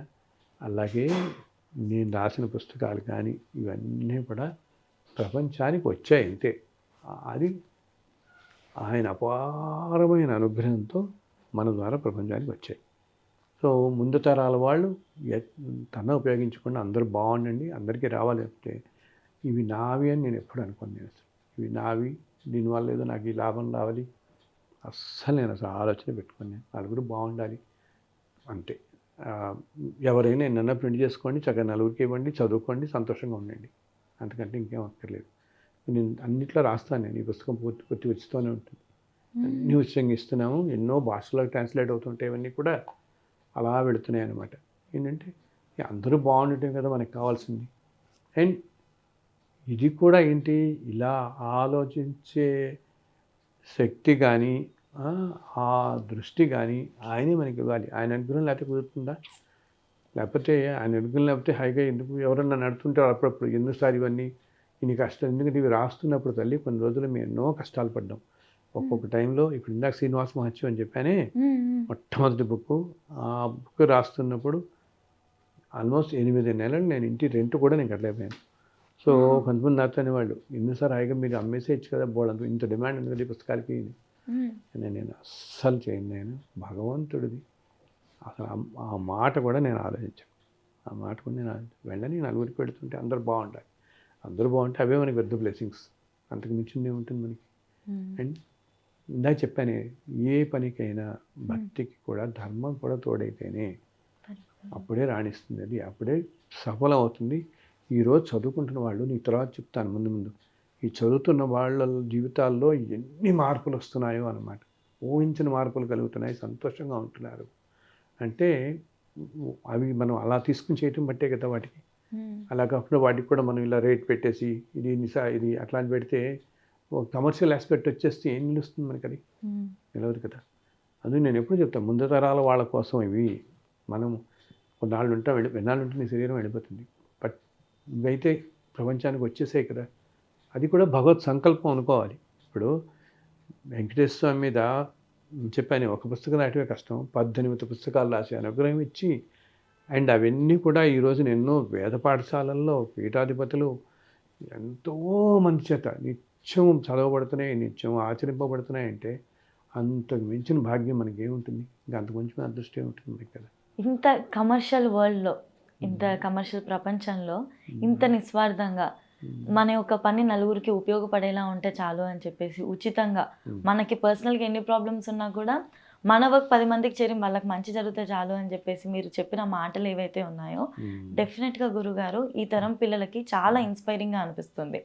వాళ్ళకి కూడా ఈ విధంగా నిస్వార్థంగా ఉండాలి, నలుగురు బాగుంటే అందరూ బాగుంటారు అన్న ఆలోచన విధానం ఖచ్చితంగా వాళ్ళకి థాట్ అనేది వస్తుంది. చాలా ఇంపార్టెంట్ అది ఇప్పుడు కూడా. గురుగారు, శ్రీ వెంకటేశ్వర వ్రతకల్పము ఈ పుస్తకం ఏదైతే ఉందో ప్రపంచంలో కోట్లాది మంది దీన్ని చదువుతున్నారని చెప్పేసి విన్నాను. అసలు ఈ పుస్తకం రాసేటప్పుడు మీకు జరిగిన అనుభవాలు ఏంటో ఒకసారి చెప్తారా? అంతేకాకుండా నేను ఇంకో మాట కూడా విన్నా గురుగారు, ఈ పుస్తకం చాలా మంది బయటికి వెళ్తున్నప్పుడు వాళ్ళ బ్యాగ్ లో పట్టుకొని వెళ్తున్నారని చెప్పేసి, చదివినప్పుడు చాలా మంచి జరుగుతుందని చెప్పేసి అని కూడా అంటున్నారు. అసలు మీకు ఎవరైనా వచ్చి చెప్పుంటారు కదా గురుగారు, ఇది చదివినప్పుడు మాకు ఇలాంటివి జరిగాయి అని చెప్పేసి వాళ్ళ అనుభవాలు? అవునమ్మా, చాలా మంది ఎంతో మంది చెప్తున్నారు అనమాట. ఇన్ని సంవత్సరాలుగా ఈ పుస్తకం నేను 2005 సంవత్సరంలో రాశాను, 2005లో. అంటే ఇప్పటికీ దాదాపు 20 ఏళ్ల క్రితం రాశాను ఈ పుస్తకం నేను. అది కూడా ఒకరోజు ఇందాక నీకు ఆ శ్రీనివాసం వచ్చి చెప్పినట్టే, ఈ పుస్తకం ఆ స్వామివారు ఓ రోజు నా కల్లో కనపడి, తిరుమల రానాయన, నీకు నేను ఒక విశేషమైన వ్రతకల్పాన్ని ఒకటి అనుగ్రహిస్తాను, అది లోకానికి అంతా ఉపయోగపడుతుంది ముందు ముందు కాలాల్లో అని చెప్తే, అప్పుడు నేను ఒకరోజు మంచి రోజు చూసుకుని తిరుమల వెళ్ళి మామూలుగా స్వామివారిని దర్శించుకుని, తర్వాత రోజు సాయంత్రం మేమందరం ఏం చేస్తుంటే ఆ రోజుల్లో ఆలయం ఎదుర్కొండానే మెట్లు ఉండేవి, ఆ మెట్ల మీద కూర్చున్నాం. కూర్చున్నప్పుడు ఇలా కూర్చుని ఎదుర్కొంటా స్వామివారికి ఊంజల సేవ జరుగుతోంది. రోజు సాయంత్రం సహస్ర దీపాలంకరణ అని చేస్తారు గుడి ఎదురుకుండా మనకి లెఫ్ట్ సైడ్. ఇంతకుముందు ఎట్లా ఉండేదంటే, అక్కడ సహస్ర దీపాలంకరణ మండపంలో శ్రీదేవి భూదేవి సహిత అమ్మవారిని తీసుకొచ్చి స్వామివారిని సహస్ర దీపాలంకరణ, సహస్ర దీపాలు ఉంటాయి అక్కడ అనమాట, అలంకరణ చేసి ఊంజల సేవ చేసి స్వామికి కీర్తనలు కూడా, అన్నమయ్య కీర్తనలు, పురంధేశ్వర దాస్ కీర్తనలు పాడతారు రోజు. తర్వాత పూర్తిగా ఊరేగింపు చేస్తారు మాడవీధుల్లో స్వామివారిని అమ్మవారిని కూడా. అది అందరూ ఆ రోజుల్లో అక్కడే కూర్చొని చూస్తుండేవాళ్ళు. సో మేము కూడా అలా ఆ మెట్ల మీద కూర్చొని ఆ స్వామివారిని చూస్తున్నాం. చూస్తుంటే ఒకసారిగా నాకు ఒక పెద్ద వెలుగులాగా కనపడింది. ఇది ఎదురుకుండా, ఆలయం ఎదురుకుండా కూర్చుంటాం మనం అప్పుడు. ఆలయం వెనకాలంతా ఆకాశం దాకా వ్యాపించి ఒక వెలుగులాగా కనపడి, ఒక్కసారిగా ఆ రూపంలో ఏంటంటే అందరు దేవతలు అలా దర్శనమిచ్చారు. అంటే మనం విశ్వరూపం అంటామే, విష్ణుమూర్తి విశ్వరూపంలో అందరు దేవతలు కనపడతారు. అలాగే నాకు వెంకటేశ్వర స్వామి ఆ రూపం విష్ణు రూపంలో కనపడి విశ్వరూపంలో దర్శనమిచ్చి, ఇంకా ఆ క్షణంలో నాకు అసలు ఇంకా ఏమీ వినపడలేదు, ఏమీ చూస్తున్నానని వినిపించట్లేదు.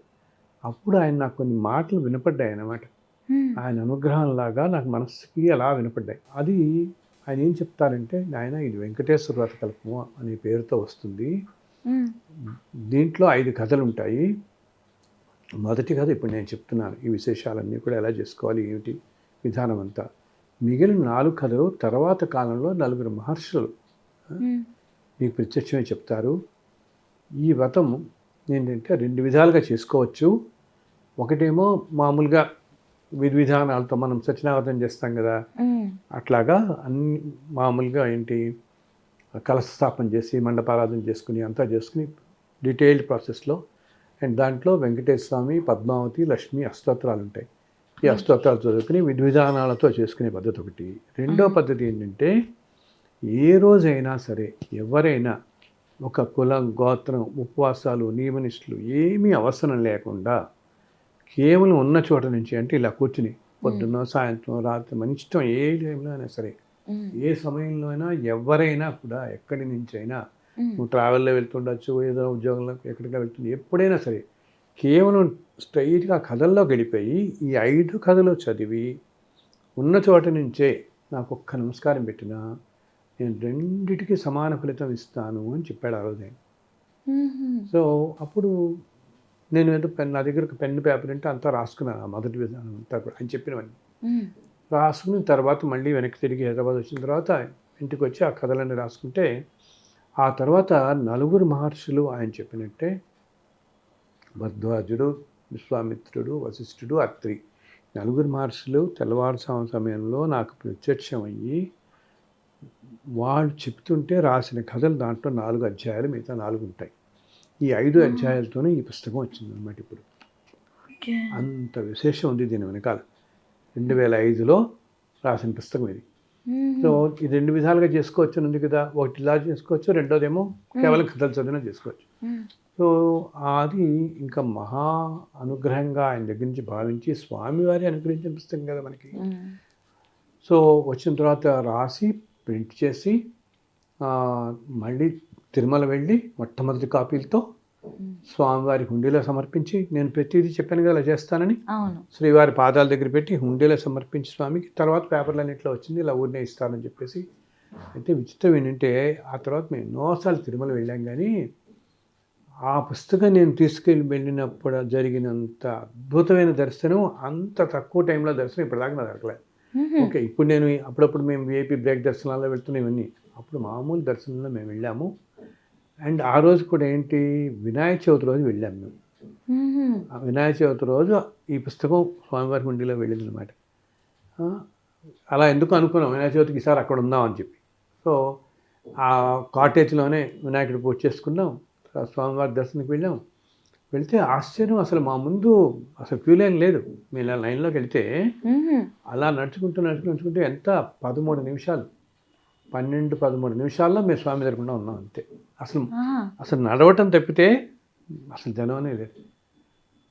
అండ్ అలా వెళ్ళి ఆ స్వామి హుండీలో సమర్పించి ఎవరో అన్నారనమాట, ఇంత తక్కువ.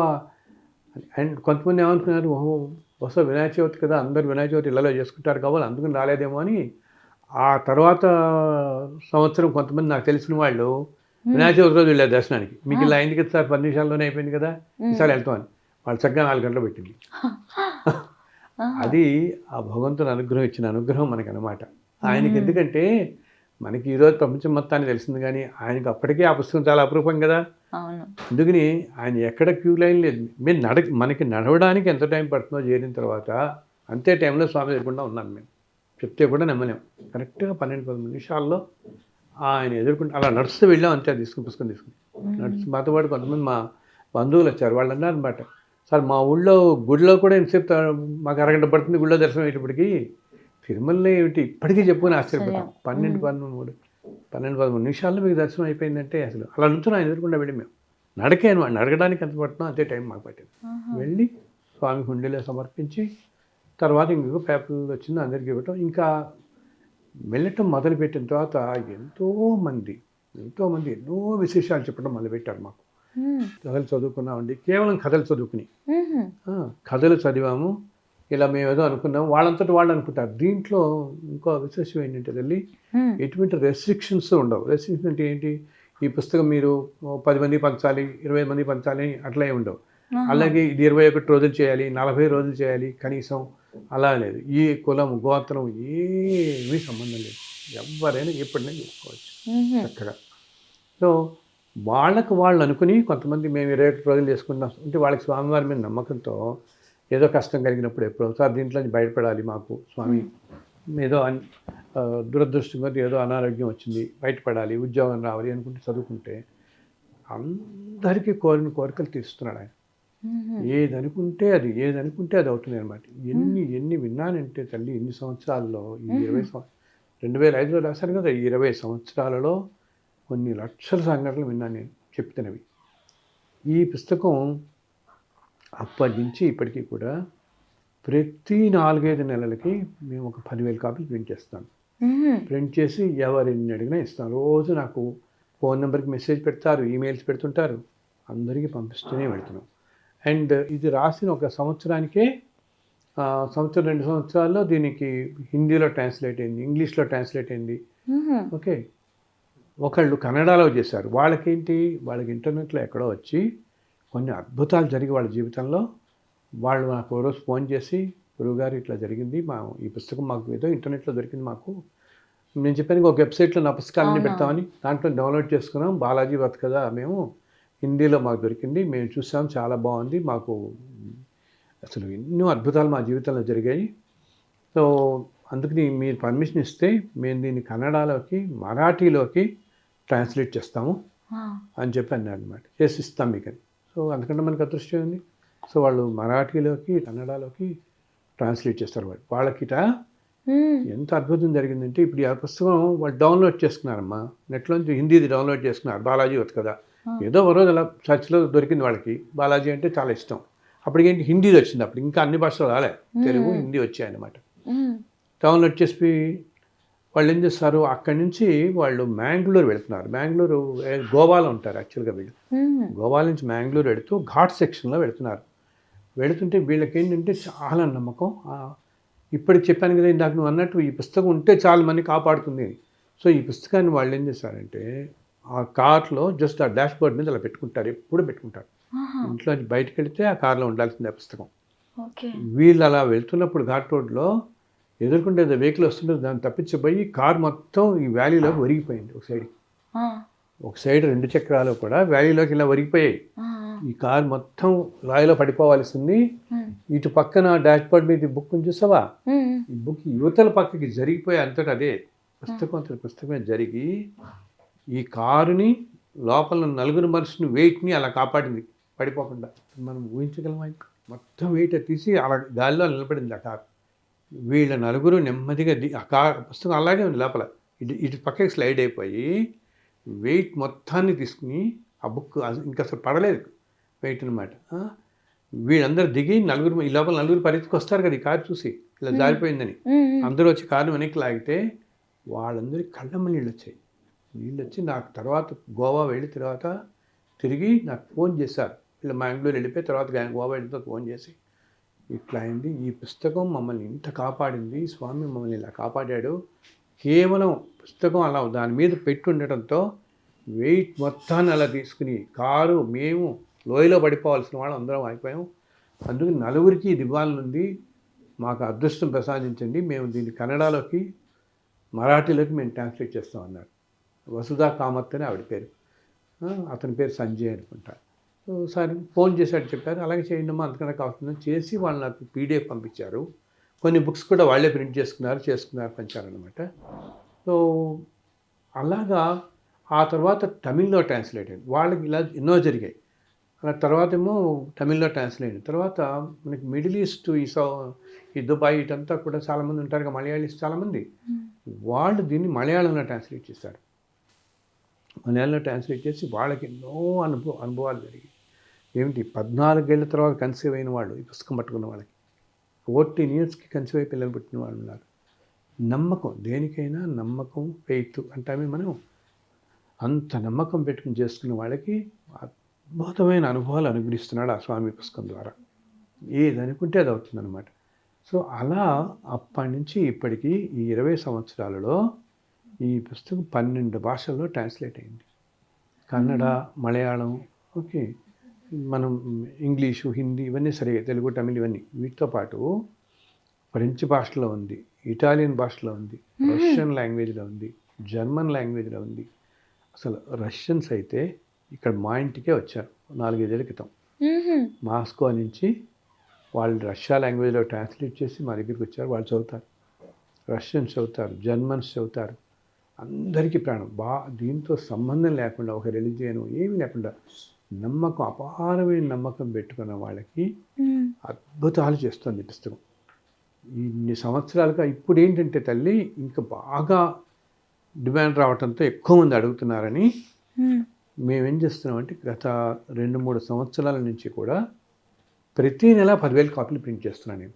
మ్మ్. ప్రతి నెల, అది మా ఇంటర్నెట్ చూస్తున్నారు కదా మీరు, అదే. ప్రతి నెల 10,000 కాపీలు ప్రింట్ చేసి ఎవరిని అడిగినా పంపిస్తున్నాను. ఎవరైనా మా ఊళ్ళో బ్రహ్మోత్సవాలు జరుగుతున్నాయి ఏంటంటే వాళ్ళకి ఒక 500 పంపిస్తున్నాను. కొంతమంది ఏంటంటే ఇప్పుడు ఇది చదువుకోగానే వివాహాలు నిశ్చయం అవటం చక్కగా, సో ఆ పెళ్ళిళ్ళలో పంచుకుంటున్నాను. పెళ్ళిలో పంచుకుందాం అనుకున్న వాళ్ళకి 500, 1000 కాపీలు అంటే నేను ఇస్తున్నాను. ఎన్ని కాపీలైనా ఇస్తున్నాను. చాలామంది అసలు ఇప్పుడు మనకి ఇలాగా ఏదైనా మాఘమాసం, శ్రావణ మాసం వచ్చినప్పుడు పెళ్ళిళ్ళు బాగా అవుతాయి కదా, ఈ ఆశ్వేజ కార్తీక మాసాలు ఇలా వచ్చినప్పుడు ఒక్కొక్కసారి నేను 20 రోజులకే మళ్ళీ ఇంకో 10,000 ప్రింట్ చేస్తున్నాం మేము. ఎక్కడెక్కడి నుంచో ఊళ్ళ నుంచి మాకు ఫోన్ చేసి, సార్ ఈ పుస్తకం మాకు ఎక్కడో దొరికింది, ఏదో పెళ్ళికి వెళ్ళాం అక్కడెక్కడో దొరికింది, అది చదవగానే మా అమ్మాయి పెళ్ళి సెటిల్ అయిపోయింది, మా అమ్మాయి పెళ్ళిలో పంచుకుంటామండి అంటే నలుగురికి. నేనేంటంటే మనం ఉన్నంతకాలం ఈ పుస్తకం నలుగురికి వెళ్ళాలి, వీలున్నంత మందికి వెళ్ళేలా చూద్దామని. అండ్ ఆయన ఏదో విధంగా సాయం చేస్తూనే ఉన్నాడు, ఎవరో రూపంలో. ఎవరో నాకు ఫోన్ చేసి, సార్ మేము కూడా ఏదైనా సాయం చేస్తాం ఈ పుస్తకాలు కంటుంటారు. నాకేంటంటే మొదటి నుంచి ఈ ట్రస్ట్లు ఇవి పెట్టడం అంత ఇష్టం లేదు, అవన్నీ మనం పడలేమని నేను చేసుకుంటూ పోతున్నాను. అలాగా అన్నీ ఆయనే చూసుకుంటున్నాడు. మన సంకల్పం గట్టిగా ఉన్నప్పుడు అన్నీ ఆయనే చూసుకుంటాడు. అసలు నేను ఇది ఎందుకు చేస్తున్నాను ఏమిటి అని కూడా ఇందాక చెప్పాను, నేను ఆలోచించాను. అలా మనం ఇంతకాలం మనం చేసుకుంటూ పోదాం అనుకుంటున్నాను, చేసుకుంటూ పోతున్నాను అంతే నేను. అలాగనమాట. సో ఎన్నెన్నో చెప్తారు ఏంటి. ఇప్పుడైతే ఎంత నమ్మకం వచ్చిందంటే కొంతమంది అంటారు ఆ పుస్తకానికే చాలా ఆరా వచ్చింది, అది పట్టుకున్న వాళ్ళని వాళ్ళ దగ్గర ఉంటే వాళ్ళని కాపాడుతుంది అని. కొంతమంది ఏమిటమ్మా అది తల కింద పెట్టుకుంటే కోమా నుంచి బయటకు వచ్చేసిన వాళ్ళు ఉన్నారు. ఏంటి సివియర్ ప్రాబ్లం, హెల్త్ ప్రాబ్లం వచ్చి కోమా నుంచి బయటకు వచ్చిన వాళ్ళు, ఆటిజం క్యూర్ అవుతున్న వాళ్ళు, నమ్మకం పెట్టుకుని చేసుకున్న వాళ్ళకి ఏదంటే అది జరుగుతున్నాయి. ఎంత దాకా అంటే సులువ తప్పి పడిపోతారు. ఏదో ప్రాబ్లం వచ్చి ఎక్కడో ఆడుకుంటూ పడిపోతావు పిల్లాడు, ఏం చేయడానికి తోచకపోతే ఎవరో ఒకళ్ళు అప్పటికప్పుడు సిస్టమ్ నుంచి వాళ్ళు విన్నారు. ఎక్కడో యుఎస్లో ఈ మధ్య జరిగిందనమాట.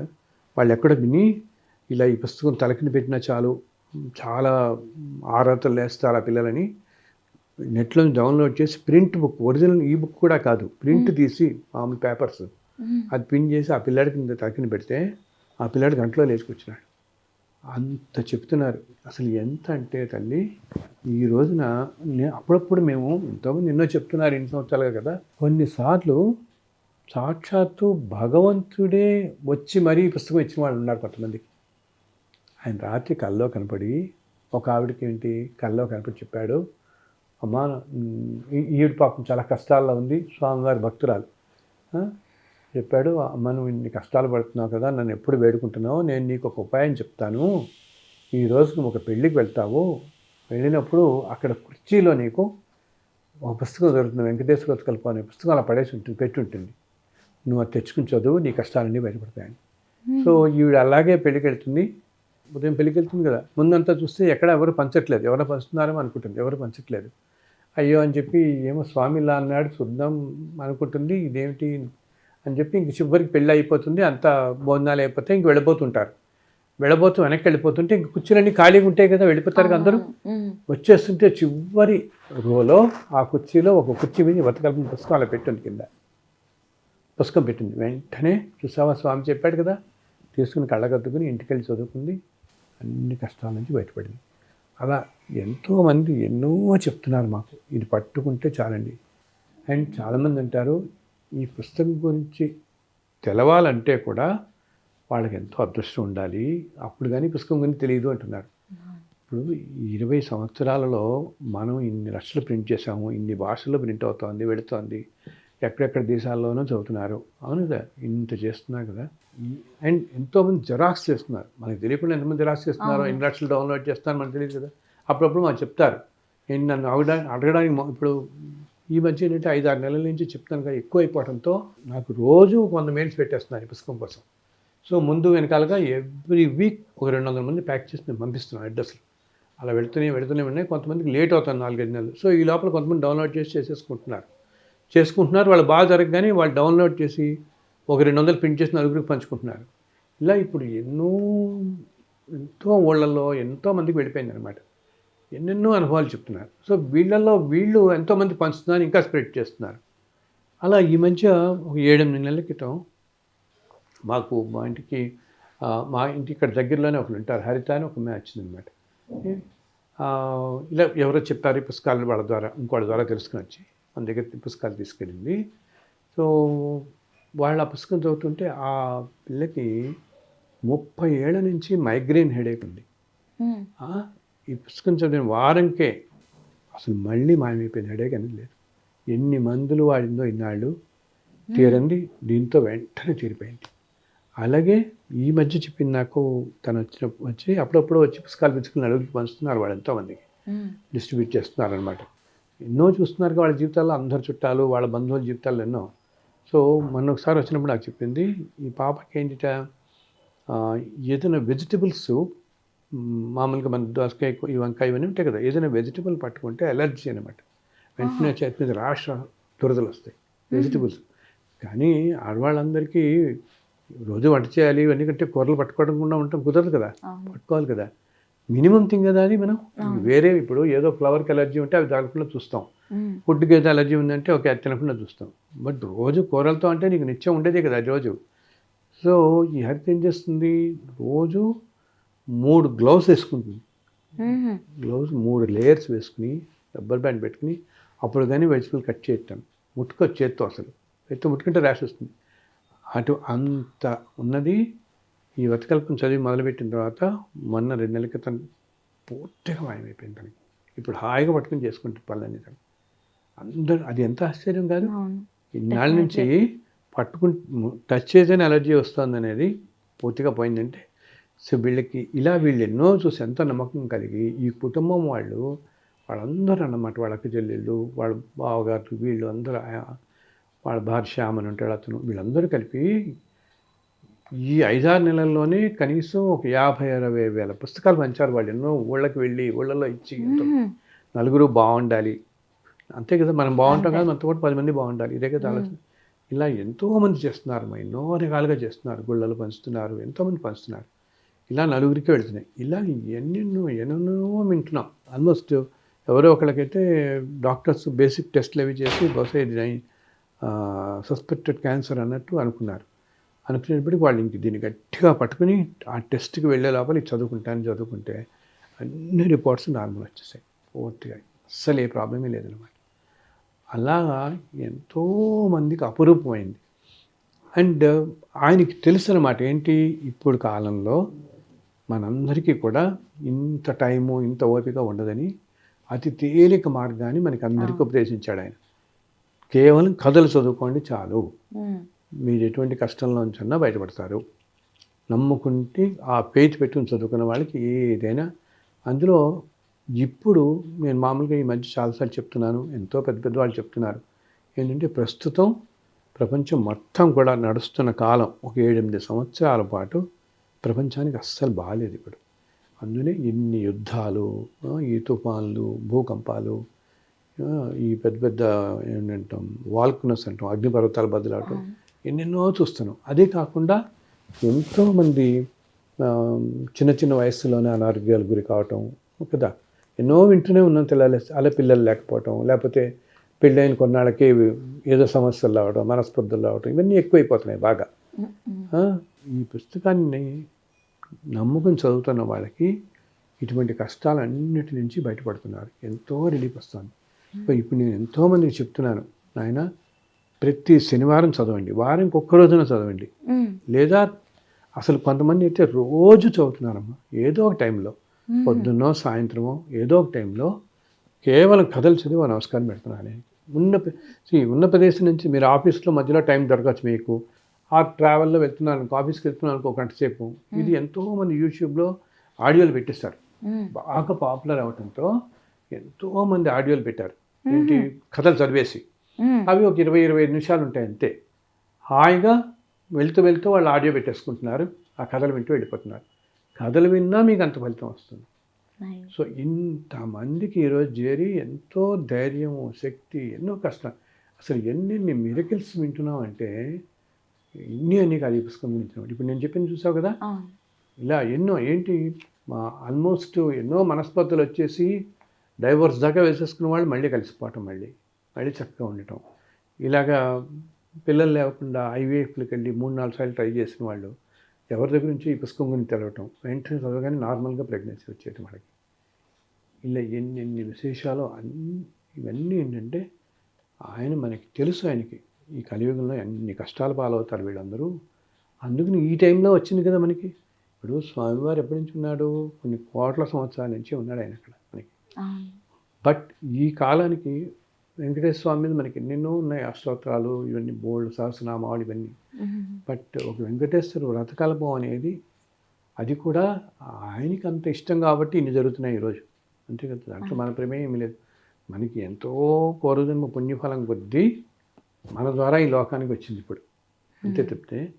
ఆ స్వామి తెలుసు, ఎందుకంటే ఈ టైంలో ఈ లోకానికి ఇది అవసరం. నేను ఇందా చెప్పాను చూడు, 2-3 సంవత్సరాల క్రితం నేను 6 నెలలకి 10,000 పిన్ చేసేవాళ్ళం. ఇప్పుడు ఈ 2-3 ఏళ్ళుగా ఎక్కువైపోయి కదా సమస్యలు కూడా బయట. చాలామంది చూస్తున్నాం ఎన్ని రకాల కష్టాలు ఎన్ని పడుతున్నారో. అందుకని ఆయన ఇంకా వెళ్ళిపోదాం అనుకున్నాడు బయటికి. వెళ్ళిపోదాం అనుకుని చెప్పేటప్పటికి ఇంక అసలు ఇప్పుడు నేను ప్రతిరోజు మాకు 200 కాల్స్ వస్తున్నాయి, 200 మెయిల్స్ వస్తున్నాయి. ప్రతి నెల నేను 10,000 ప్రింట్ చేస్తున్నాను.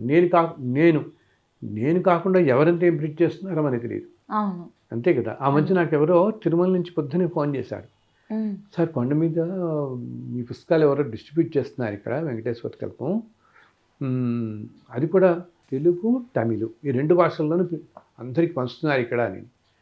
నేను కొంచెం ఆశ్చర్యపోయి, జనరల్గా నేనేం చేస్తున్నానంటేనమ్మా, ఇప్పుడు మనలాంటి వాళ్ళు ఎవరైనా మన బంధువులు కానీ తెలిసిన వాళ్ళు కానీ ఏ క్షేత్రానికి ఏ ఊరు ఎక్కడికి వెళ్తానన్నా, బాబు 4 ఇవ్వండి అని చెప్పి నేను వాళ్ళకి 200-300 ఎన్ని ఓపికంటే ఆయన తీసుకెళ్ళాను అంటున్నా, ఇవ్వండి అని.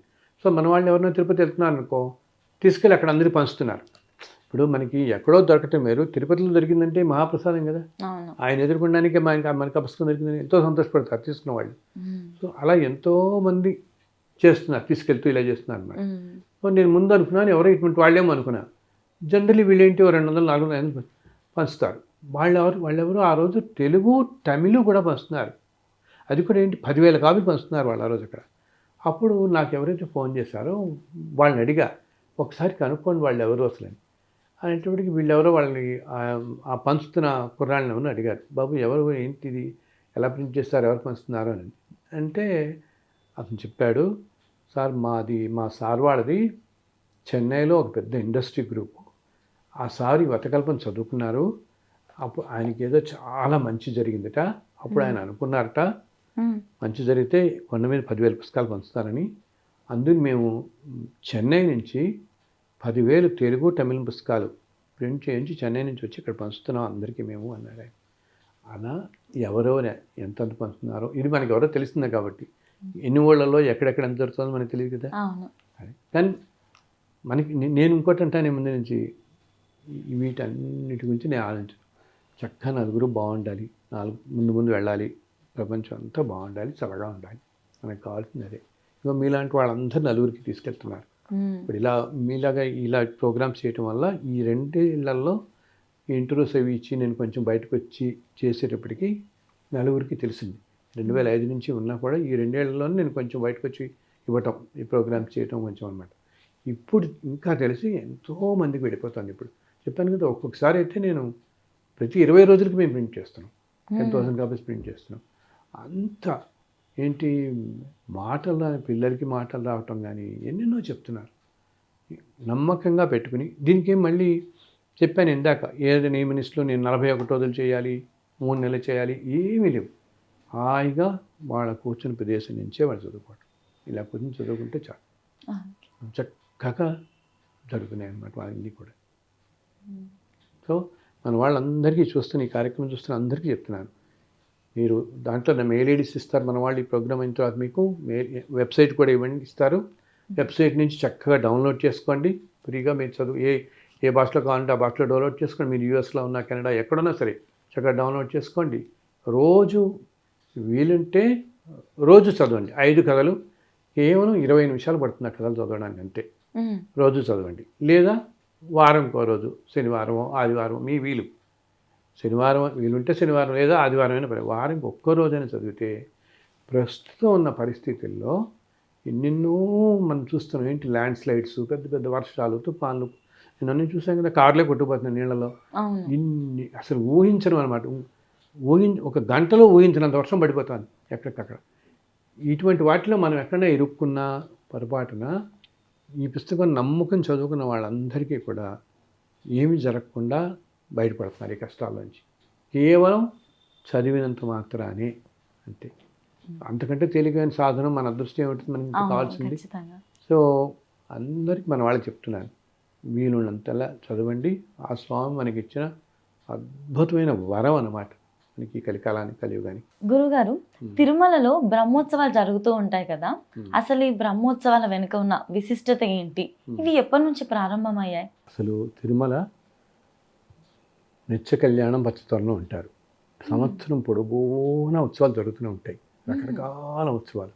రోజు కళ్యాణం జరుగుతుంది కదా, మనకి బ్రహ్మోత్సవాలు తెలుసు. అలాగే ఎన్నో ఉత్సవాలు, పవిత్రోత్సవాలని, వసంతోత్సవాలని, జ్యేష్ఠాభిషేకం అని, పుష్కరిణిలో ఎన్నో ఉత్సవాలు నిత్యం జరుగుతుంది. అసలు దాదాపు తిరుమలలో ప్రతి సంవత్సరం పొడుగున 400 జరుగుతాయని చెప్తారు ఈ ఉత్సవాలు. ఎన్నో రకాల ఉత్సవాలు అన్నమాట. వీటిల్లో ఎంతో ప్రముఖమైనటువంటి ఇన్ని ఉత్సవాల్లోనూ, అంటే వీటిల్లో ఏంటి, నిత్యోత్సవాలు అంటే రోజు చేసేవి, వారోత్సవాలు, పక్షోత్సవాలు, మాసోత్సవాలు, ఇట్లాగా ఎన్నో ఉత్సవాలు జరుగుతుంటాయి. వీటిలన్నిటిలో కల్లా సంవత్సరానికి వార్షికోత్సవాలు అంటాం. ఇలా ఎన్నో జరుగుతుండే వాటిల్లో సంవత్సరానికి ఒకసారి, నెలకోసారి ఇలాగా ప్రతి వారం, ప్రతిరోజు, ప్రతి పక్షం జరిగేవి. ఇలా జరిగే వాటిలో అదే నిత్యోత్సవ, వారోత్సవ, పక్షోత్సవం అంటాం, మాసోత్సవం, వార్షికోత్సవం అంటాం. ఇలాగ వీటిలన్నిటిలో కూడా బ్రహ్మోత్సవాలు అనేవి ఎంతో విశిష్టతమైనవి. ఇది ఏమిటంటే, స్వామివారు వైకుంఠం నుండి భూలోకానికి దిగి మనందరినీ కూడా ఈ కలియుగంలో ఈ కష్టాల నుంచి బయటపడేయడానికి ఆయన ఆవిర్భవించినప్పుడు దేవతలందరూ ఆ కొండ మీదకి వస్తారు. తిరుమల కొండ మీదకి వచ్చి, స్వామి ఇలా ఇక్కడ భూలోకంలో తిరుమల కొండపై మనందరినీ కాపాడడానికి, రక్షించడానికి అవతరించాడని ఎంతో సంతోషపడి బ్రహ్మదేవుడే యాజమాన్యం వహించి గొప్ప ఎత్తున ఉత్సవాలు చేస్తాడు ఆయన వచ్చినందుకు. సో దానికి అందుకని బ్రహ్మోత్సవాలు అనే పేరు పెట్టారు. వచ్చింది దానికి ఆ పేరు బ్రహ్మోత్సవాలు. ఇప్పటికీ కూడా బ్రహ్మోత్సవాలలో ఆ 10 రోజులు కూడా రోజు ఒక్కొక్క వాహనం మీద స్వామివారు ఆ మాడవీధుల్లో ఊరేగుతూ ఉంటారు. అశ్వాహనం, గజవాహనం, ఇలా హంసవాహనం, హనుమత్వాహనం, గరుడ వాహనం, ఇలా ఎన్ని వాహనాల మీద ప్రతిరోజు ఒక్కొక్క వాహనం ఒక్కొక్క రోజు ఉదయం, సాయంత్రం అనేక వాహనాల్లో ఊరేగుతుంటారు. అందరి నమ్మకం ఏంటంటే, దేవతలందరూ కూడా ఆ బ్రహ్మోత్సవాలు జరుగుతున్న కాలం అంతా కూడా కొండ మీదనే ఉంటారు అంటారు. దేవతలందరూ అక్కడ కొలవే ఉంటారని. అసలు రోజు కూడా దేవతలందరూ తెల్లవారుజాము సమయంలో వచ్చి స్వామిని దర్శించుకుంటూ ఉంటారు. ఇప్పటికీ ఆలయంలో తెల్లవారుజాము సమయంలో స్వామిని దర్శించుకుంటారు. దేవతలందరూ అదృశ్య రూపంలో, దివ్య రూపాల్లో వచ్చి దర్శించుకుంటూ ఉంటారు. ఇంకా బ్రహ్మోత్సవాల కాలంలో మొత్తం దేవతలందరూ దిగి కొండ మీదే ఉంటారు ఆ 10 రోజులు. అందుకని అంత వైభవంగా ఉంటాయన్నమాట మనకి. ఈ బ్రహ్మోత్సవాలు కూడా ఇంత ముందు కాలంలో మొట్టమొదటిలో ఒక టైంలో అయితే ప్రతి నెల కూడా చేసేవాళ్ళు. ఆ తర్వాత 3 నెలలకి, 4 నెలలకి, 6 నెలలకి ఇలా చేయటం అవుతుండేది. ఒక్కొక్కసారి ఎట్లా ఉండేది, ఎవరైనా రాజులు, పెద్ద పెద్ద జమీందారులు అలా వచ్చినప్పుడు ఆ టైంలో బ్రహ్మోత్సవాలు చేసేవాళ్ళు. అసలు శ్రీకృష్ణదేవరాయలు తిరుమల కొండకి, తిరుమల ఆలయానికి ఎన్నో ఆభరణాలు చేసి స్వామిని ఎంతో సేవించిన వాళ్ళలో శ్రీకృష్ణదేవరాయలు చాలా ముఖ్యుడు. ఆయన తన జీవితకాలంలో 7 సార్లు తిరుమల వచ్చి స్వామివారిని సేవించుకున్నాడు. వచ్చిన ప్రతిసారి ఎన్నో ఆభరణాలు చేయించాడు స్వామికి, అమ్మవార్లకి కూడా. సో ఇలాగ ఎవరైనా ముఖ్యమైన రాజులు వాళ్ళు వచ్చిన రోజుల్లో మళ్ళీ బ్రహ్మోత్సవాలు చేసేవాళ్ళు వాళ్ళు ఉన్నప్పుడు అన్నమాట. ఆ తర్వాత చివరికి ఇప్పుడు సంవత్సరానికి ఒకసారి చేస్తున్నారు మన వాళ్ళు. అది ఎంతో అదృష్టం. బ్రహ్మోత్సవాలలో వెళ్ళి కనుక స్వామిని దర్శించుకుంటే ఎన్నో జన్మల పాపం నశిస్తుంది. ఆ బ్రహ్మోత్సవాల్లో కూడా ఆ గరుడోత్సవానికి ఎంతో ప్రాముఖ్యత ఉంది. గరుడ వాహనం మీద విహరిస్తున్న స్వామిని దర్శించుకుంటే ఇంకా పునర్జన్మ అనేది ఉండదు అని పెద్దలు చెప్తారు. అంత విశిష్టమైనది. అందుకని గరుడ వాహనంలో తల్లి రోజు ప్రతి వాహనంలో ఉదయం సాయంత్రం వాహనాల్లో విహరిస్తారు ఆయన మాడవీధుల్లో. అలా విహరించినప్పుడు చాలామంది బ్రహ్మోత్సవాల టైంలో ఎంతోమంది జనం వెళ్తారు విశేషంగా. కానీ గరుడ వాహనం రోజు మాత్రం సాయంత్రం జరిగే గరుడ వాహనానికి పొద్దునుంచి వచ్చి కూర్చుంటారు. కొన్ని లక్షల మంది అనమాట. ఇసుకేస్తే రాలేదంటామే 4-5 లక్షల మంది వచ్చేస్తారు కొండ మీదకి స్వామిని గరుడ వాహనంలో దర్శించుకోవడానికి. ఎందుకంటే గరుడ వాహనంలో ఊరేగుతున్న స్వామిని దర్శిస్తే ఎన్నో కోట్ల జన్మల్లో చేసుకున్న పాపాలన్నీ నశిస్తాయి అని పురాణాలు చెప్తున్నాయి. సో ఈ మధ్య ఏం చేశారంటే మన భాగ్యం కొద్దీ స్వామి అనుగ్రహం కొద్దీ బ్రహ్మోత్సవాలలో ఆ రోజు వెళ్ళడానికి అందరికీ కుదరకపోవచ్చు కదా, మనకి అందరికీ ఒక్కోసారి వీలు కుదరకపోవచ్చు కదా అని ఈ మధ్యకాలంలో తిరుమల తిరుపతి దేవస్థానం వాళ్ళు ఆ స్వామి అనుగ్రహం వల్ల మనందరికీ ఆ భాగ్యం మనకు కూడా రావడం కోసం అని చెప్పి ప్రతీ నెల పౌర్ణమి రోజు గరుడ వాహనం మీద స్వామి విహరిస్తాడు. గరుడ సేవ అని చెప్పి పున్నమి గరుడ సేవ అని చేస్తున్నారు. ప్రతి పౌర్ణమికి నిర్వహిస్తున్నారు. అలా దర్శించుకున్నా మనకి ఎంతో ఫలితం లభిస్తుంది అనమాట. సో బ్రహ్మోత్సవాలు అనేవి ఇంత ప్రాముఖ్యం అవుతుంది. అక్కడున్న ఉత్సవాలన్నింటిలో తిరుమలలో ఎంతో విశిష్టమయ్యి ఎంతో కన్నుల పండుగగా ఉంటుంది.